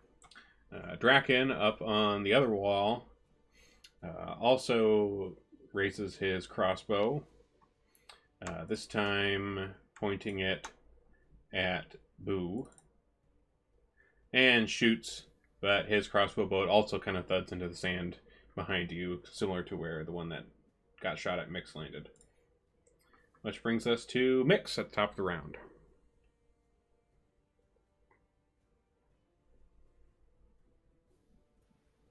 Mix is gonna fire to Tarek again. Okay.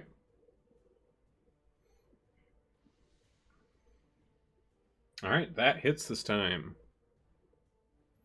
Alright, so your Eldritch Blast crackles through the gate above Jinku's head, striking into Tarek kind of squarely in the chest, doing quite a significant bit of damage. He's kind of looking a little worse for wear over there. Anything else? Nope, that's all. Okay, Blossom. Trying again. Yeah. Okay, athletics.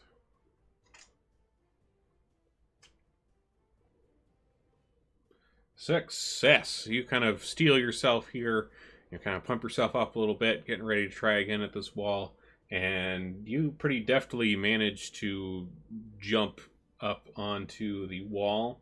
And so you are now up there, pretty much right behind Draken here, as you kind of balance on this kind of narrower part of the wall.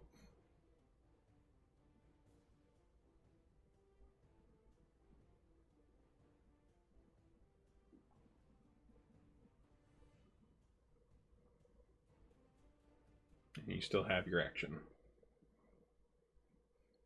If someone's if someone's striking from invisibility, I assume they'd have like advantage on that, right? Because they can't see that coming. So I mean, I would probably give advantage, and then it removes the invisibility.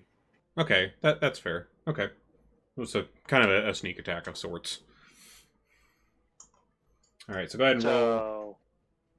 So, attack with advantage. Yep, attack with advantage on Draken here. His back's turned to you. He has no... Can't see you there.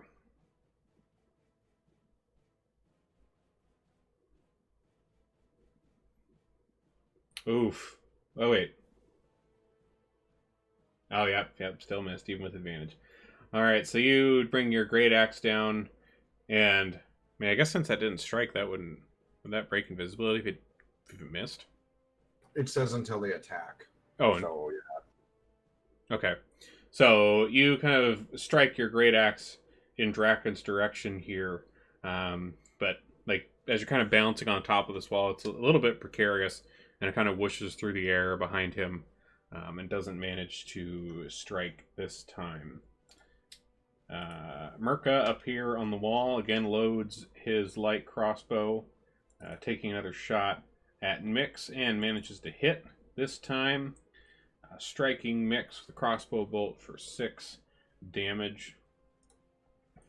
Which brings us to Boo. Same as last time. Okay. All right. Sorry. Oh, I didn't have him targeted, so... That's all right, that's all right. Yeah, I didn't, so that's all right. All right, no worries. All right, so Tarek, again, resists this bell that you're ringing in his direction. It seems he's a little wiser than some of the other things you may have come across, unfortunately.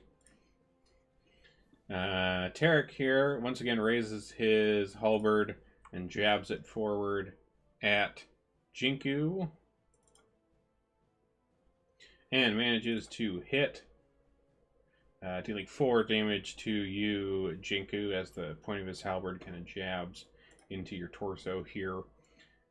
Draken, again, loads his crossbow, taking another shot in Boo's direction. Again, missing. Crossbow thuds into the sand behind you, Boo. Jinku. Oh, I'm really mad now. I'm gonna attack him again with my flail. Okay. Alright, so your flail swings down in Tarek's direction and unfortunately still misses. Otira, up here on the wall. She, kind of looking down over you all. Once again, you hear her kind of muttering under her breath here. Why is this not letting me do that?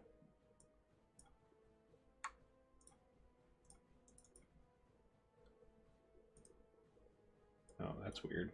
Hold on.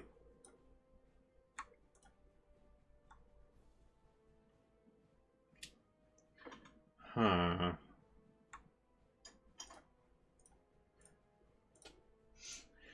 So, I have it's Otira's turn, and I'm trying to change her target, but it's acting like it's Jinku. Oh, wait, no, that went. That was weird. I guess it was just slow.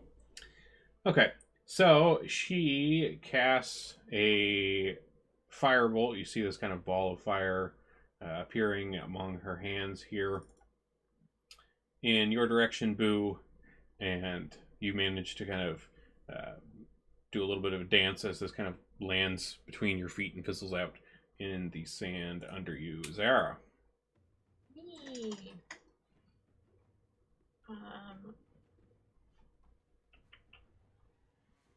I'm going to use my crossbow. Okay. All right, your crossbow hits. Go ahead and roll that damage. All right, so your crossbow shoots up at Otira here, striking her squarely in the chest, and you hear kind of a gasp as she falls backwards onto the little kind of platform they're on up here. Which brings us to Mirka. Mirka here up on the other side again raises his crossbow, determined to get a shot in, and unfortunately still misses. Draken, seeing Otira goes down, lets out kind of an angry yell at you all, and loads his crossbow for another shot, striking Boo for 8. Wait, no, that's not. That's concentrate. 2 damage. And it looks like that also broke Boo's concentration, dropping invisibility on you, Blossom. Tarek, he, is kind of standing back here and, sees kind of Blossom appear out of nothing behind Draken here, and he kind of yells in that direction, "Draken, behind you!" And then strikes with his halberd again at Jinku for 8 damage. And Otira is dead. She doesn't need to be here anymore. Oopsies. Boop. Alright, Jinku. Alright, well, I'm almost dead, but I'm still angry, so I'm gonna flail away. Alright. And that hits this time. Nice! So you bring that flail down in Tarek's direction, just tearing across his front, and he goes down from the blood loss. And as he does that, I kind of shout to Zyara, "Hey, I could use a little help here." Alright, Boo. I'll toll on Draken. Okay. Alright. That takes hold. Roll that toll of the dead damage. Nice. So that toll of the dead strikes very hard at Draken here, and you see him kind of clap his hands to his ears as this kind of racks through him. Zara. Hearing Jinku, I'm going to go heal her. Okay.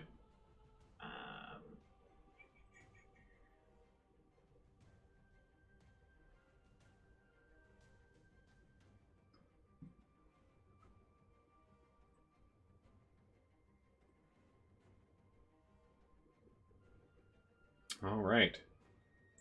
So Jinku, you feel a little bit better now as this healing descends from Zyara here. Anything else, Sarah?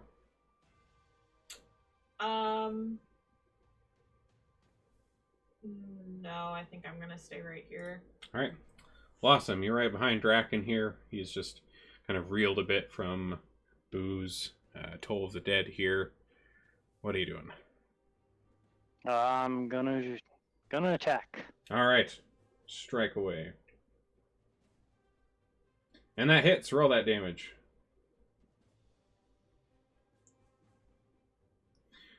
All right. So you slash at Draken with this great axe, and he kind of stumbles backward just a little bit here on this platform. He is not looking good at all. He's like barely holding himself up. Which brings us to Mix. It looks like Draken's pretty well taken care of, so I'm gonna attack Mirka. Okay.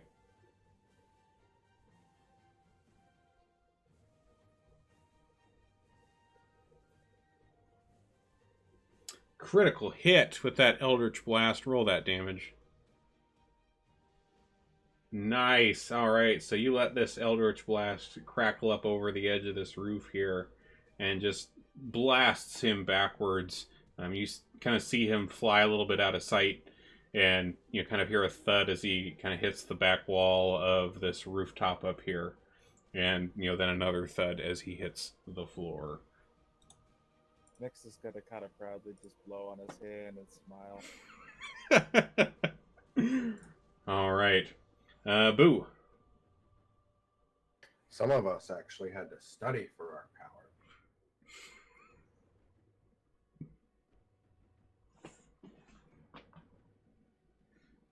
All right. So your toll rings out here again at Draken, but unfortunately, even though he doesn't have much left, he still manages to resist that toll. That's it. All right, Sahara. Can you do it? Well, I will certainly try.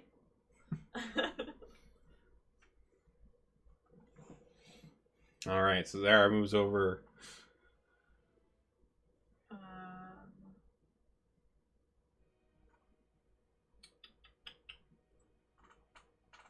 I'll use my crossbow. Okay. All right, that crossbow unfortunately shoots a little wide and kind of clatters against the wall here. Jinku.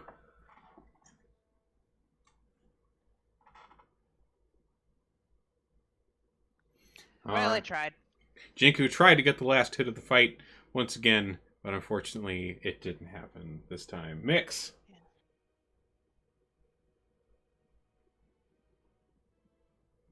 I guess I'll clean up. And Mix also cannot quite clean up. Will you now? Will you? All right, Blossom. It's all in your hands here.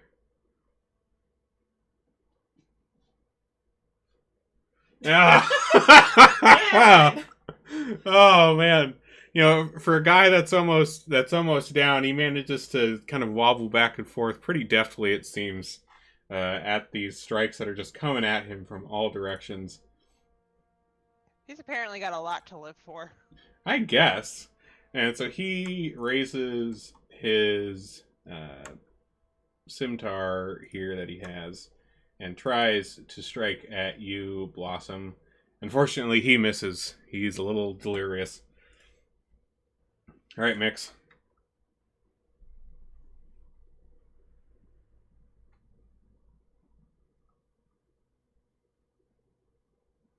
Seriously?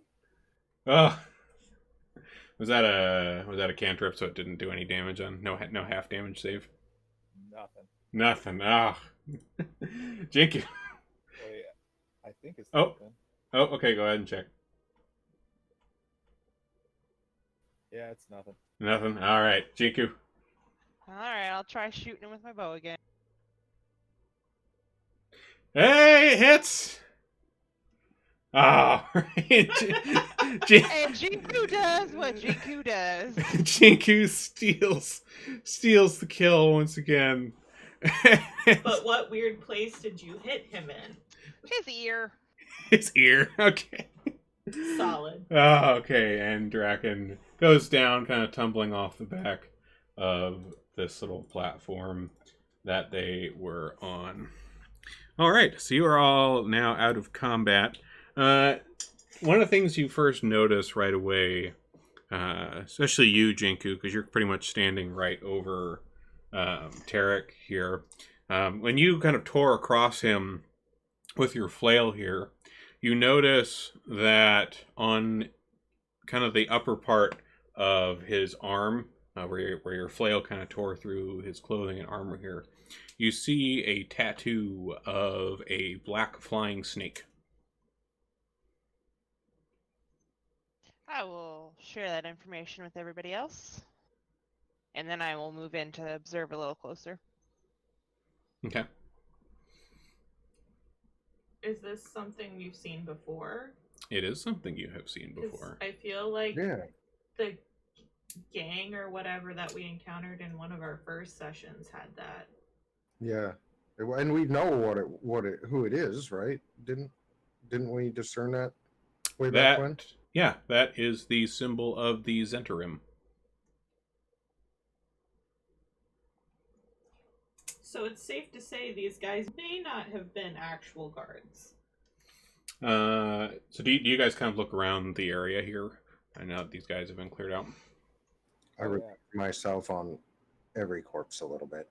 Okay. Go ahead and all of you go ahead and roll an investigation check as you guys are kind of looking around and see what's here.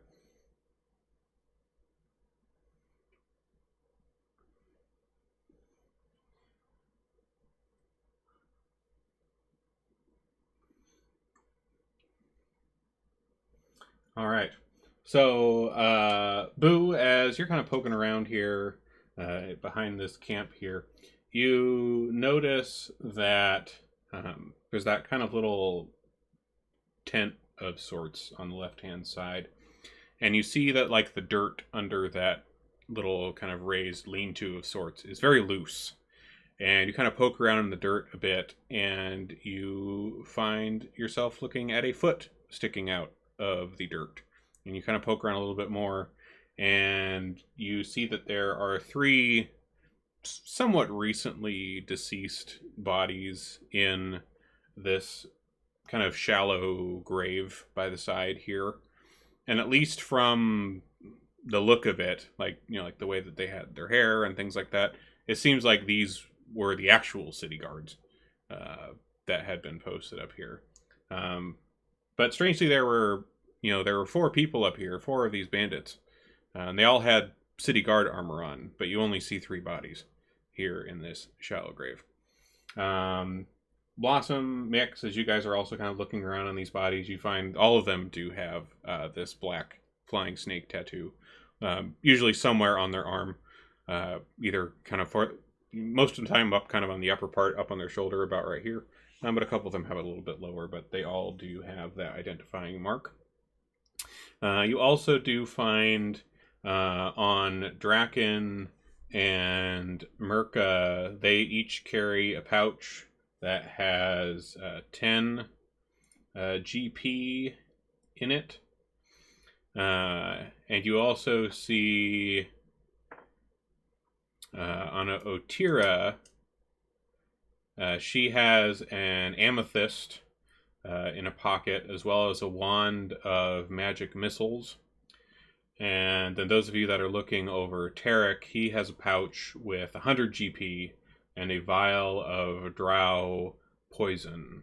And let me put all these in the party sheet for you all. I so want the poison. Zyra just wants the amulet. I mean, the amethyst. That's all she cares about. Okay, so those things are all in the party sheet here, so feel free. I guess I'll distribute the GP out. Yeah, GP is all distributed, but the other items are also all in there. Aside from what's on these people, in the guard post itself, as you kind of look around in this building, it just seems to contain some beds, some kind of stale provisions, some cheap bourbon. So nothing particularly of note, aside from the 3 dead guards in a shallow grave.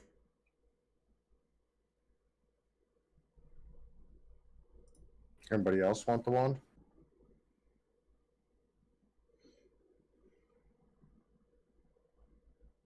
I have no use for it. I mean, Can you Zyra identify would that take it for if me? no one else wants it. But... Sure. Let me... Hold on. Your inventory now. Where to go? They're at the very bottom. Boom. 7 charges, magic missile.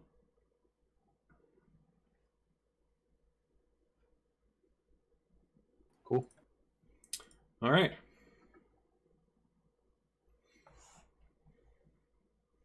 So yeah, seems some Zentrum were afoot up here. And assumedly tried to come after you earlier with the rock slide too. This is not good news. We should check on the monk quickly.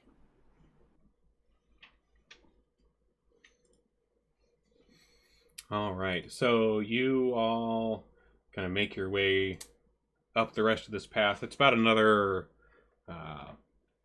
like maybe 3/4 of a mile up this path. You finally make your way to a fairly decently sized cave. Like the opening itself to the cave is somewhat small. You have to duck a little bit to get into it, but the inside is decently spacious. Let me... One second here.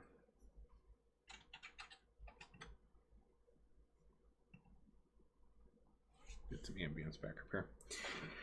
All right, so you kind of walk into this cave and you find inside, kind of way at the back, is a bald, pretty wizened looking old monk who is sitting cross-legged on a fairly large boulder in the back of the cave with his eyes closed.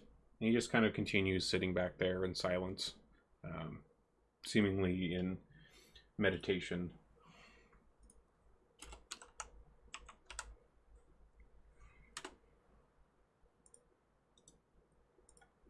Mix, you're the one with the silver tongue. You should speak with this individual and let them know what has happened.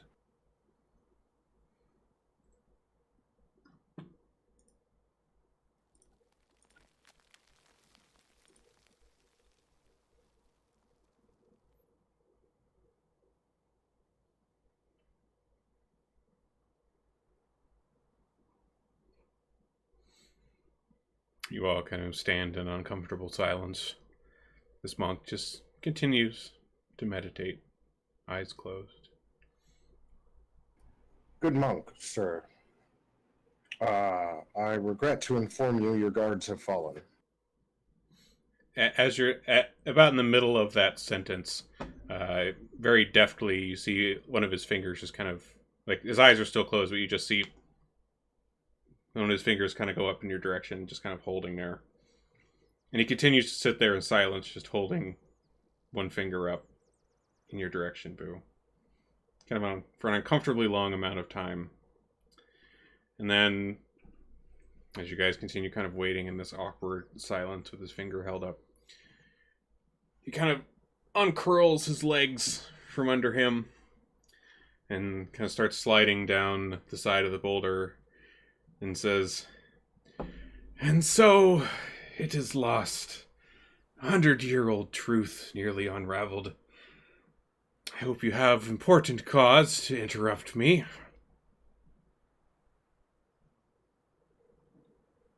Well, I believe we were sent here by the Grey Force to check on you, and obviously neededly so, the Zentrum have slain the guards. I did not know there were even guards posted outside. I have been in meditation for quite some time, but that is sad to hear.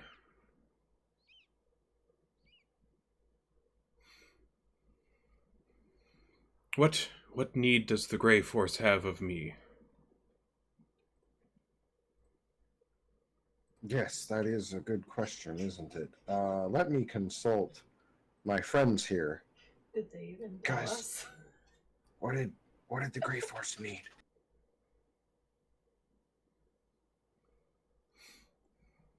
Did they not tell us at all? They just needed us to fetch him? As you guys I are don't remember. kind of talking amongst yourself, he seems to be kind of thinking about this information about the guards that were killed and the Zentrum that were outside, and he says, Well, it is sad there was loss of life. I must say, I've had some of the most quiet and undisturbed meditation I've had in years. In recent weeks, until you came along, of course.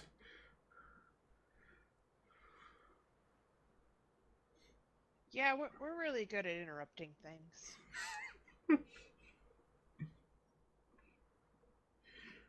Well, if you don't seem to quite remember what they're looking for, and you aren't the first to have been sent here by the Grey Force in search of information.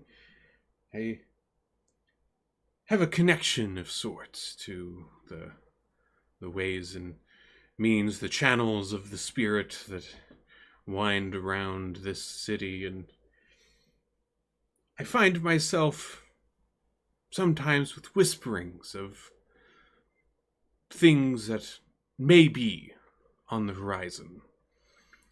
So, if the Grey Force has sent you here after me, I have no doubt once again they are seeing perhaps some darkness looming. Well, we've been finding, lots of, I'm sure some common, but some uncommon, but lots of terrible things afoot, such as your guards being slain by the Zentrum. There's some cultists trying to bring Yanogu forth, it seems, as well. And he kind of leans back a little bit and kind of leans against this rock and kind of closes his eyes for a moment.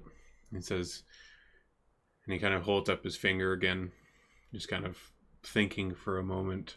He says, Yes, I think I may have some words that the Grey Force may find useful in some way. And he kind of puts his hand back down and kind of clasps them in front of himself and says, "Without hands, the eyes can only watch. Without eyes, the hands act blindly. The spring is loaded, and paranoia is the key." And he kind of leans back again, kind of holding up his finger, closing his eyes, kind of thinking a little bit more. And he gets kind of like a furrowed kind of look on his brow. And he says, yes, there's more. The golden shadows of devils will darken the first day of Flame's reign. And he kind of sits back again, kind of holding his finger up. He kind of furrows his brow a little more, and he says, I don't seem to hear any other whisperings on the winds at the moment. But I hope that in some way those will be of use to the Grey Force.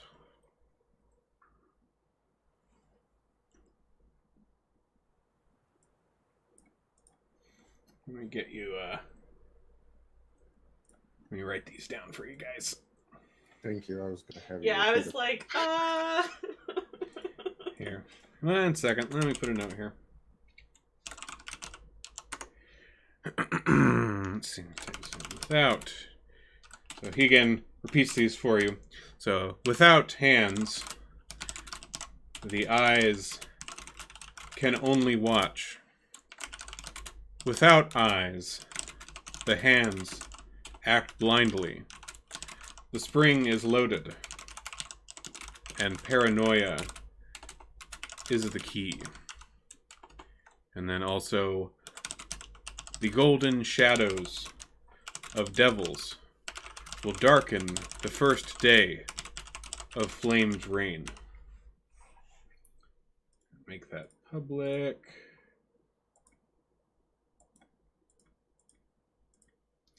All right, you should see that in the notes now under Hlam sayings for your reference.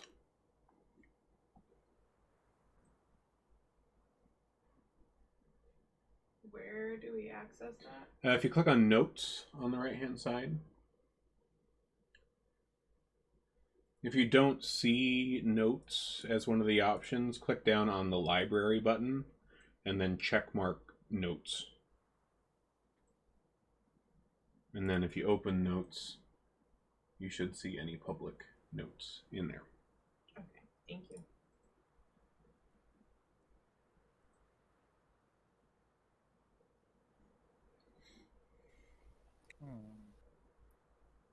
I thank you for your time, friend. Yes. Well, it has been good to have you here for the moment, but I must get back to listening, of course. You understand. And he kind of turns and kind of starts walking back towards this boulder up in the back of this cave. He says, well, run along now. Do with the city what you will. I will keep my Thank you. watch. I appreciate your blessing to do with the city what I will. I will take that to heart. And he kind of deftly gets back up on this boulder, once again crossing his legs, and closes his eyes, and seems to be losing himself once again in his meditative state.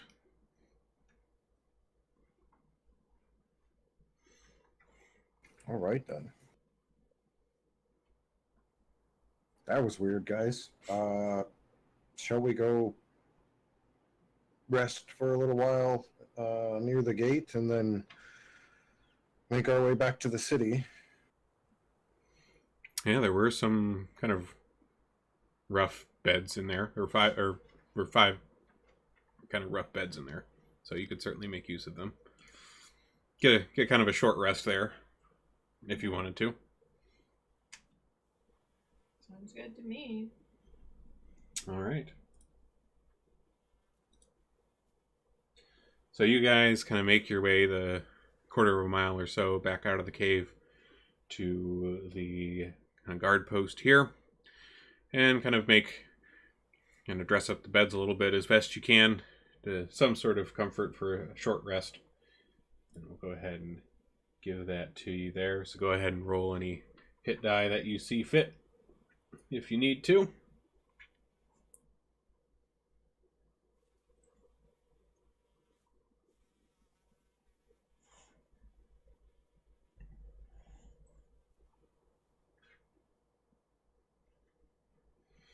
All right.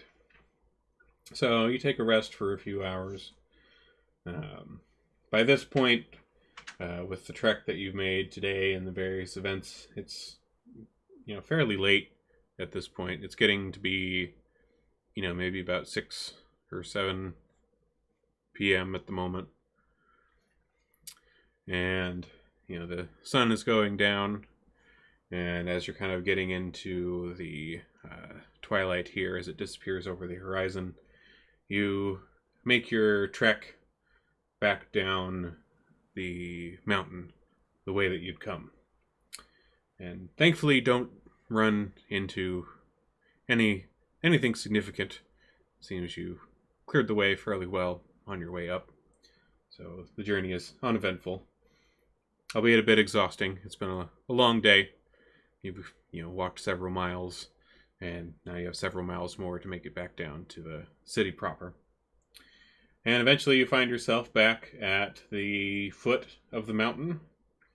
It's probably about maybe a little after midnight or so. The moon is high in the sky when you make your way back down to the cobblestone streets of Waterdeep.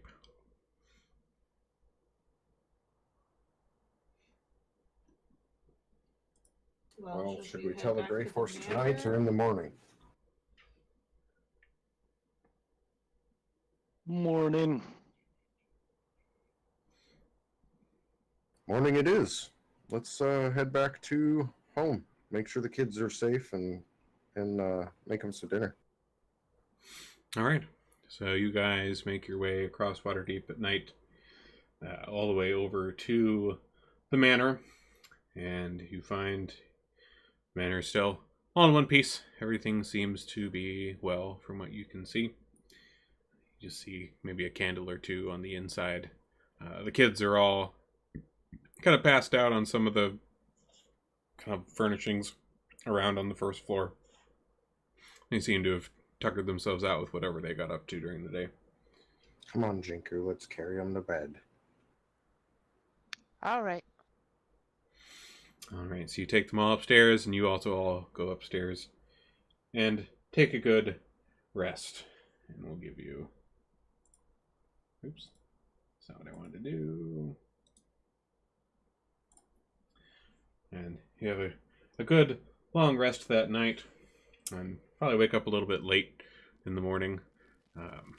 You all kind of slept in a little bit from all the work that you'd done the previous day. When you awake, it seems that the kids have already been up and about. They don't seem to be around at the moment. Perhaps they went out on some sort of errand or to amuse themselves in the city like they tend to do. You all make your way over to Blackstaff. I suppose.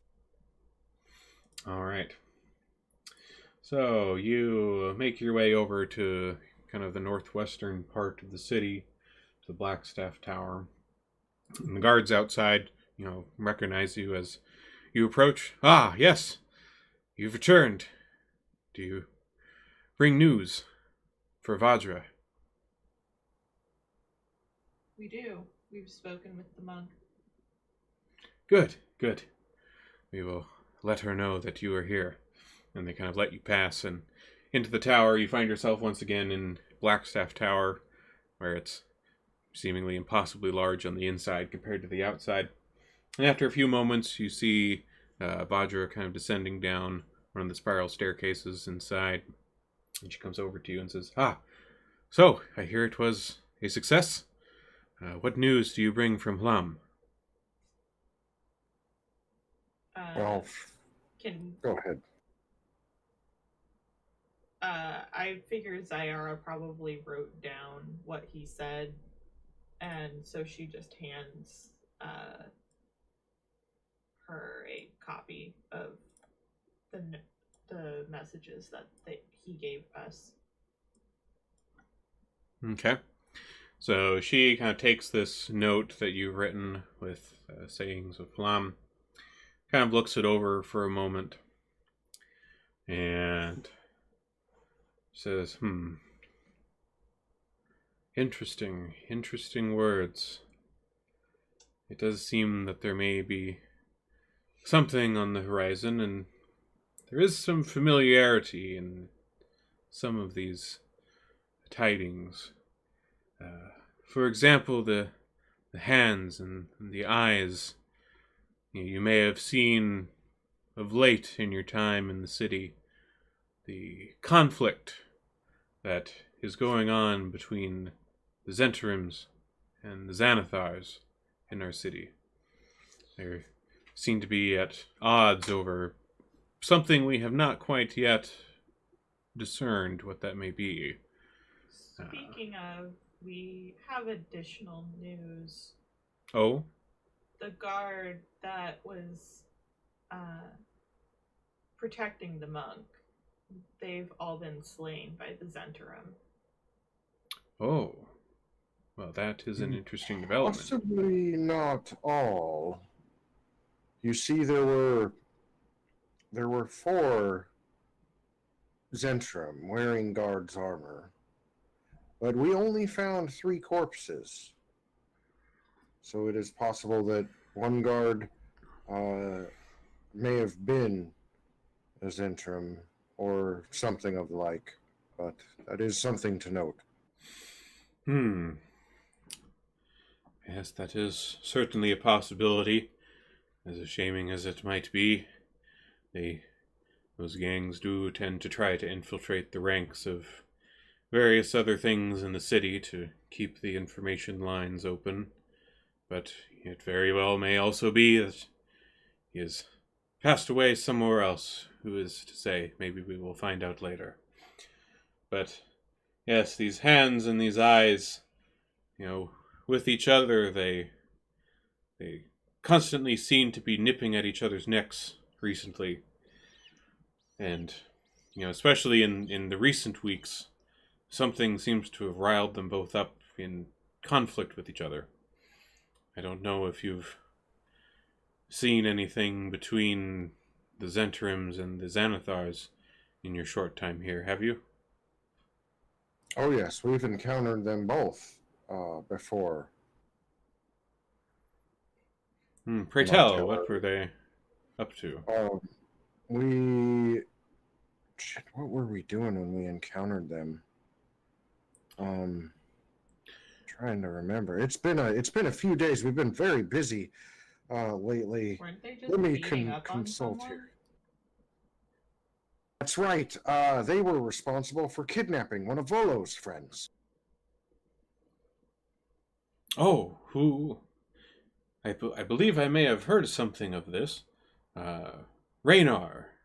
Neverember. Correct? Yes. We were responsible for saving his life. He is indebted to us in a life debt now.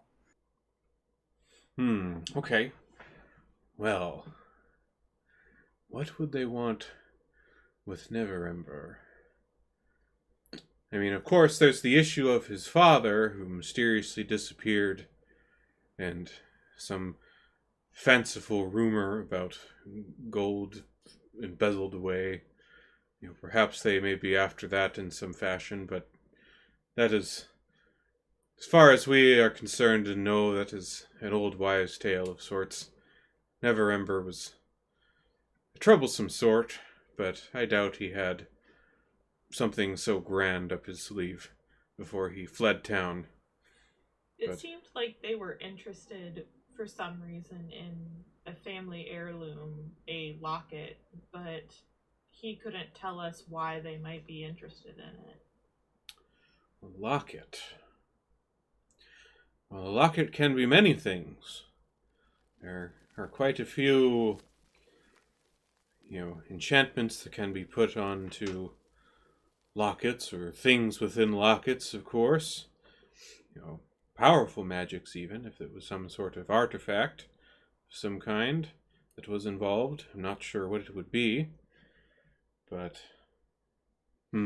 perhaps there may be more to this Neverember situation than we had considered. Whatever it was, it seems they may have gotten it. The locket was broken open when we found it. Well, this is good to know. Perhaps we will try to look more into this ourselves and see what we can find out. But as these two gangs keep going after each other's throats, it seems that they're, at least from this saying from Lem here, it seems that their paranoia towards each other seems to be impeding each other's progress in some way. So we'll have to keep an eye out on these two, in addition to the other trouble they've caused recently. The devils, though, that is an interesting saying.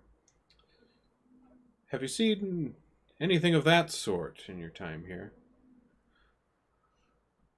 Well, there would be the cult that we've encountered trying to bring a demon into this realm. How did you happen across this cult? What were they? We were hired to seek them out by the Harmons? Castle Lanters. Castle Lanters. They were led to believe that their children were in danger of being sacrificed, and so we went and found the cult in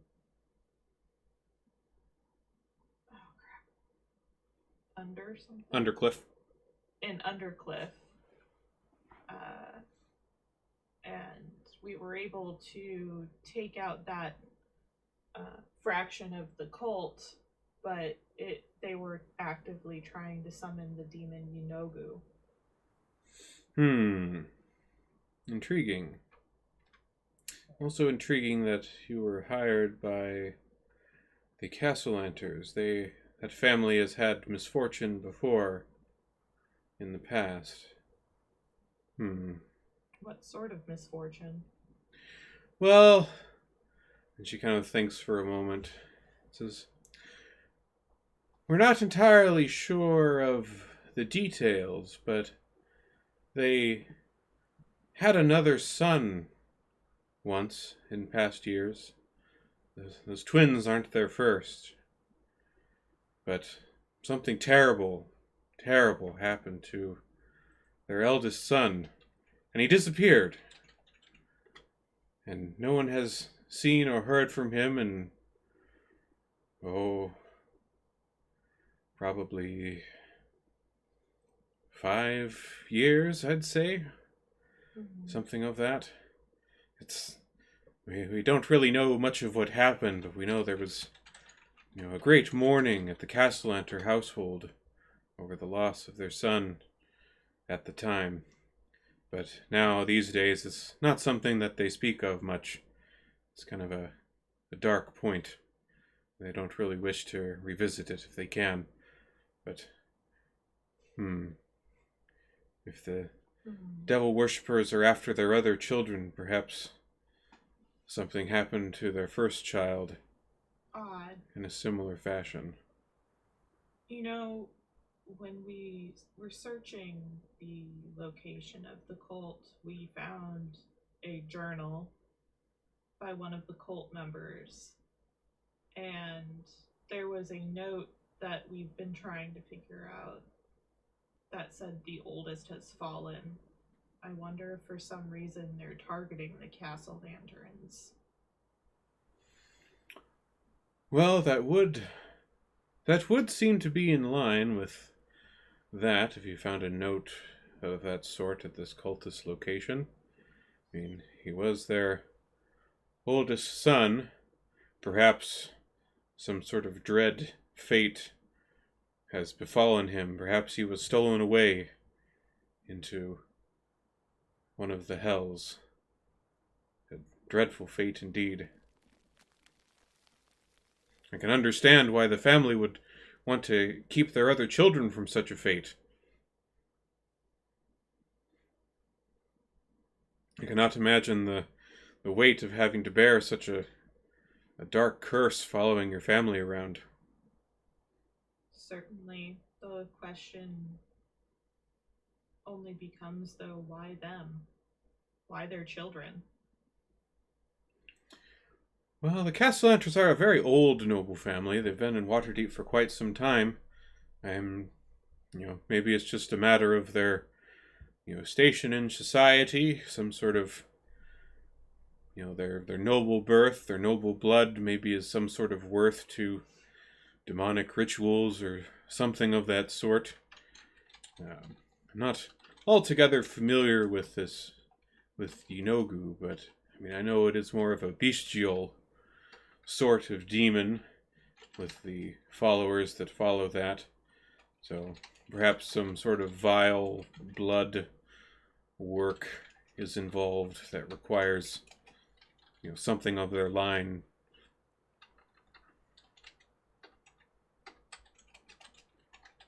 Yes, that could be, huh?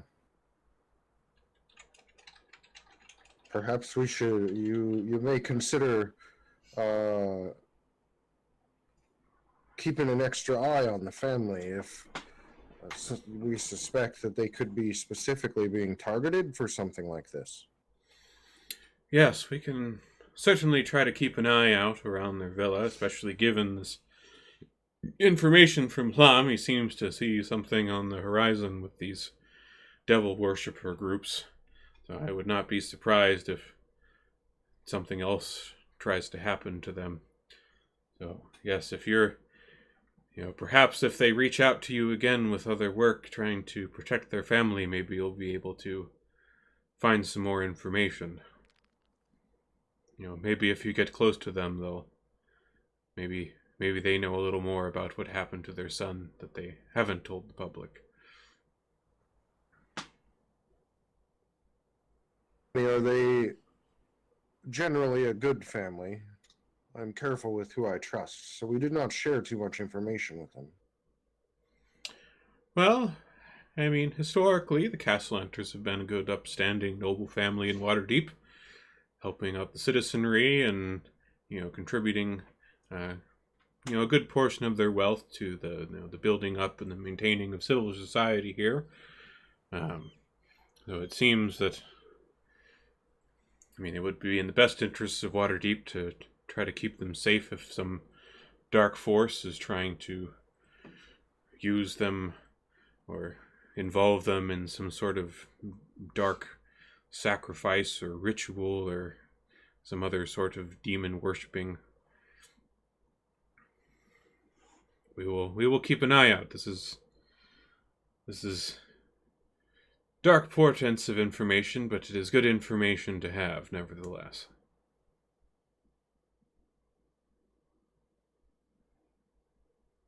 All right, then. Any further tasks for us that you perhaps need performed? At this time, no. I think you've done well enough with your visit up to the monk on the mountain. But if we have more that comes up in the future, we'll certainly reach out to you. Your aid has been invaluable. You've certainly gained the trust of the Grey Hands. Yes, please do. Some of us are quite competent. But only some. All right. So with this, Vajra kind of takes her leave of you. She has other business to attend to as the Black Staff of Waterdeep. And makes her way off somewhere else in the tower. Do you guys head back out into the town? Yeah. All right. So you guys come out the front gate here, and you see, kind of in a heated argument with one of the guards at the front of the tower here is Jenks and Nat, both.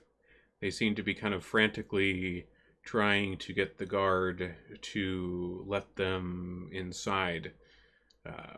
They seem almost terrified, almost. You can hear the fear in Jenks's voice as she's trying to get this guard to let her in. I go up to them and go, Jinx, Nat, what's wrong? Oh, good. We're so glad that you are here. We had asked around the city, and we had seen that you were heading this way, and you'd been here before. And well, Squidly, someone took him.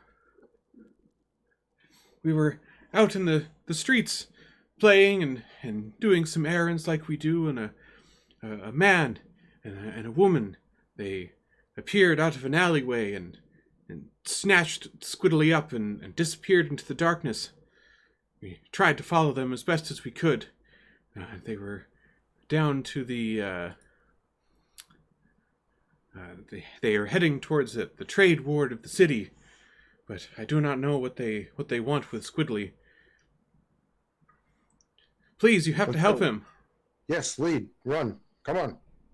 I'll grab the tiniest one and, well, never mind, I'm not big enough. Jenku, pick him up so we could run. Let's go. And I will grab a kid under each arm. All right.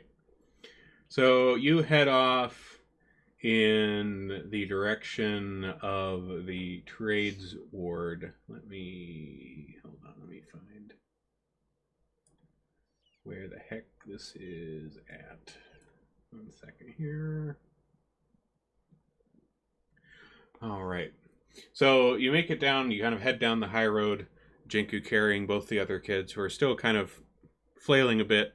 I think they're still a little kind of frightened, seeing that their friend has disappeared and they don't know where.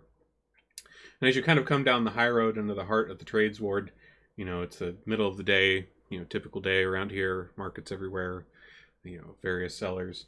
And Jenks and Nat both kind of look at you from under Jenku's armpits here and says, well, we know that he came down into here, but we lost him when he headed up the river street, but we don't know where he went. Maybe someone saw him?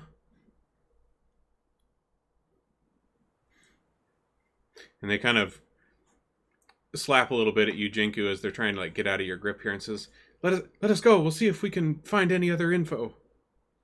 I'll put him down. You stay within our sight from now on. Yes, stay close to us. All right. And so you set them down, and they kind of begin going up and down the street here. You see them kind of talking to some other street urchins around, trying to get any information at all, if anyone has seen this tiefling boy at all. And they come back to you after a little bit, and you guys have also been kind of asking around, seeing if anybody has seen a small tiefling boy. And unfortunately, it doesn't seem like a lot of people have much to say. I think one person mentioned that they thought they had seen a man carrying a unconscious tiefling boy into an alleyway just north of River Street, but that's all he really could say.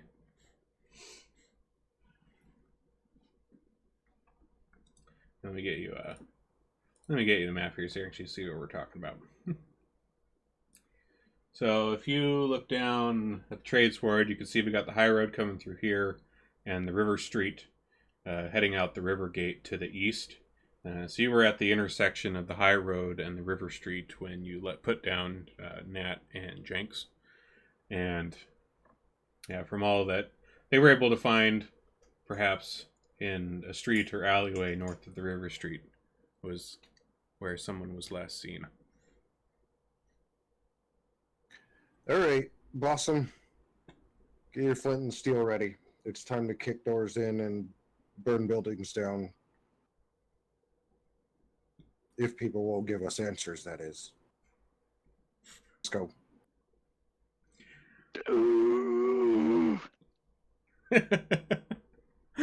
All right. And I think with that, this will be a good spot to break for today with Squiddly in peril. With this cliffhanger. It's always fun to end on cliffhangers.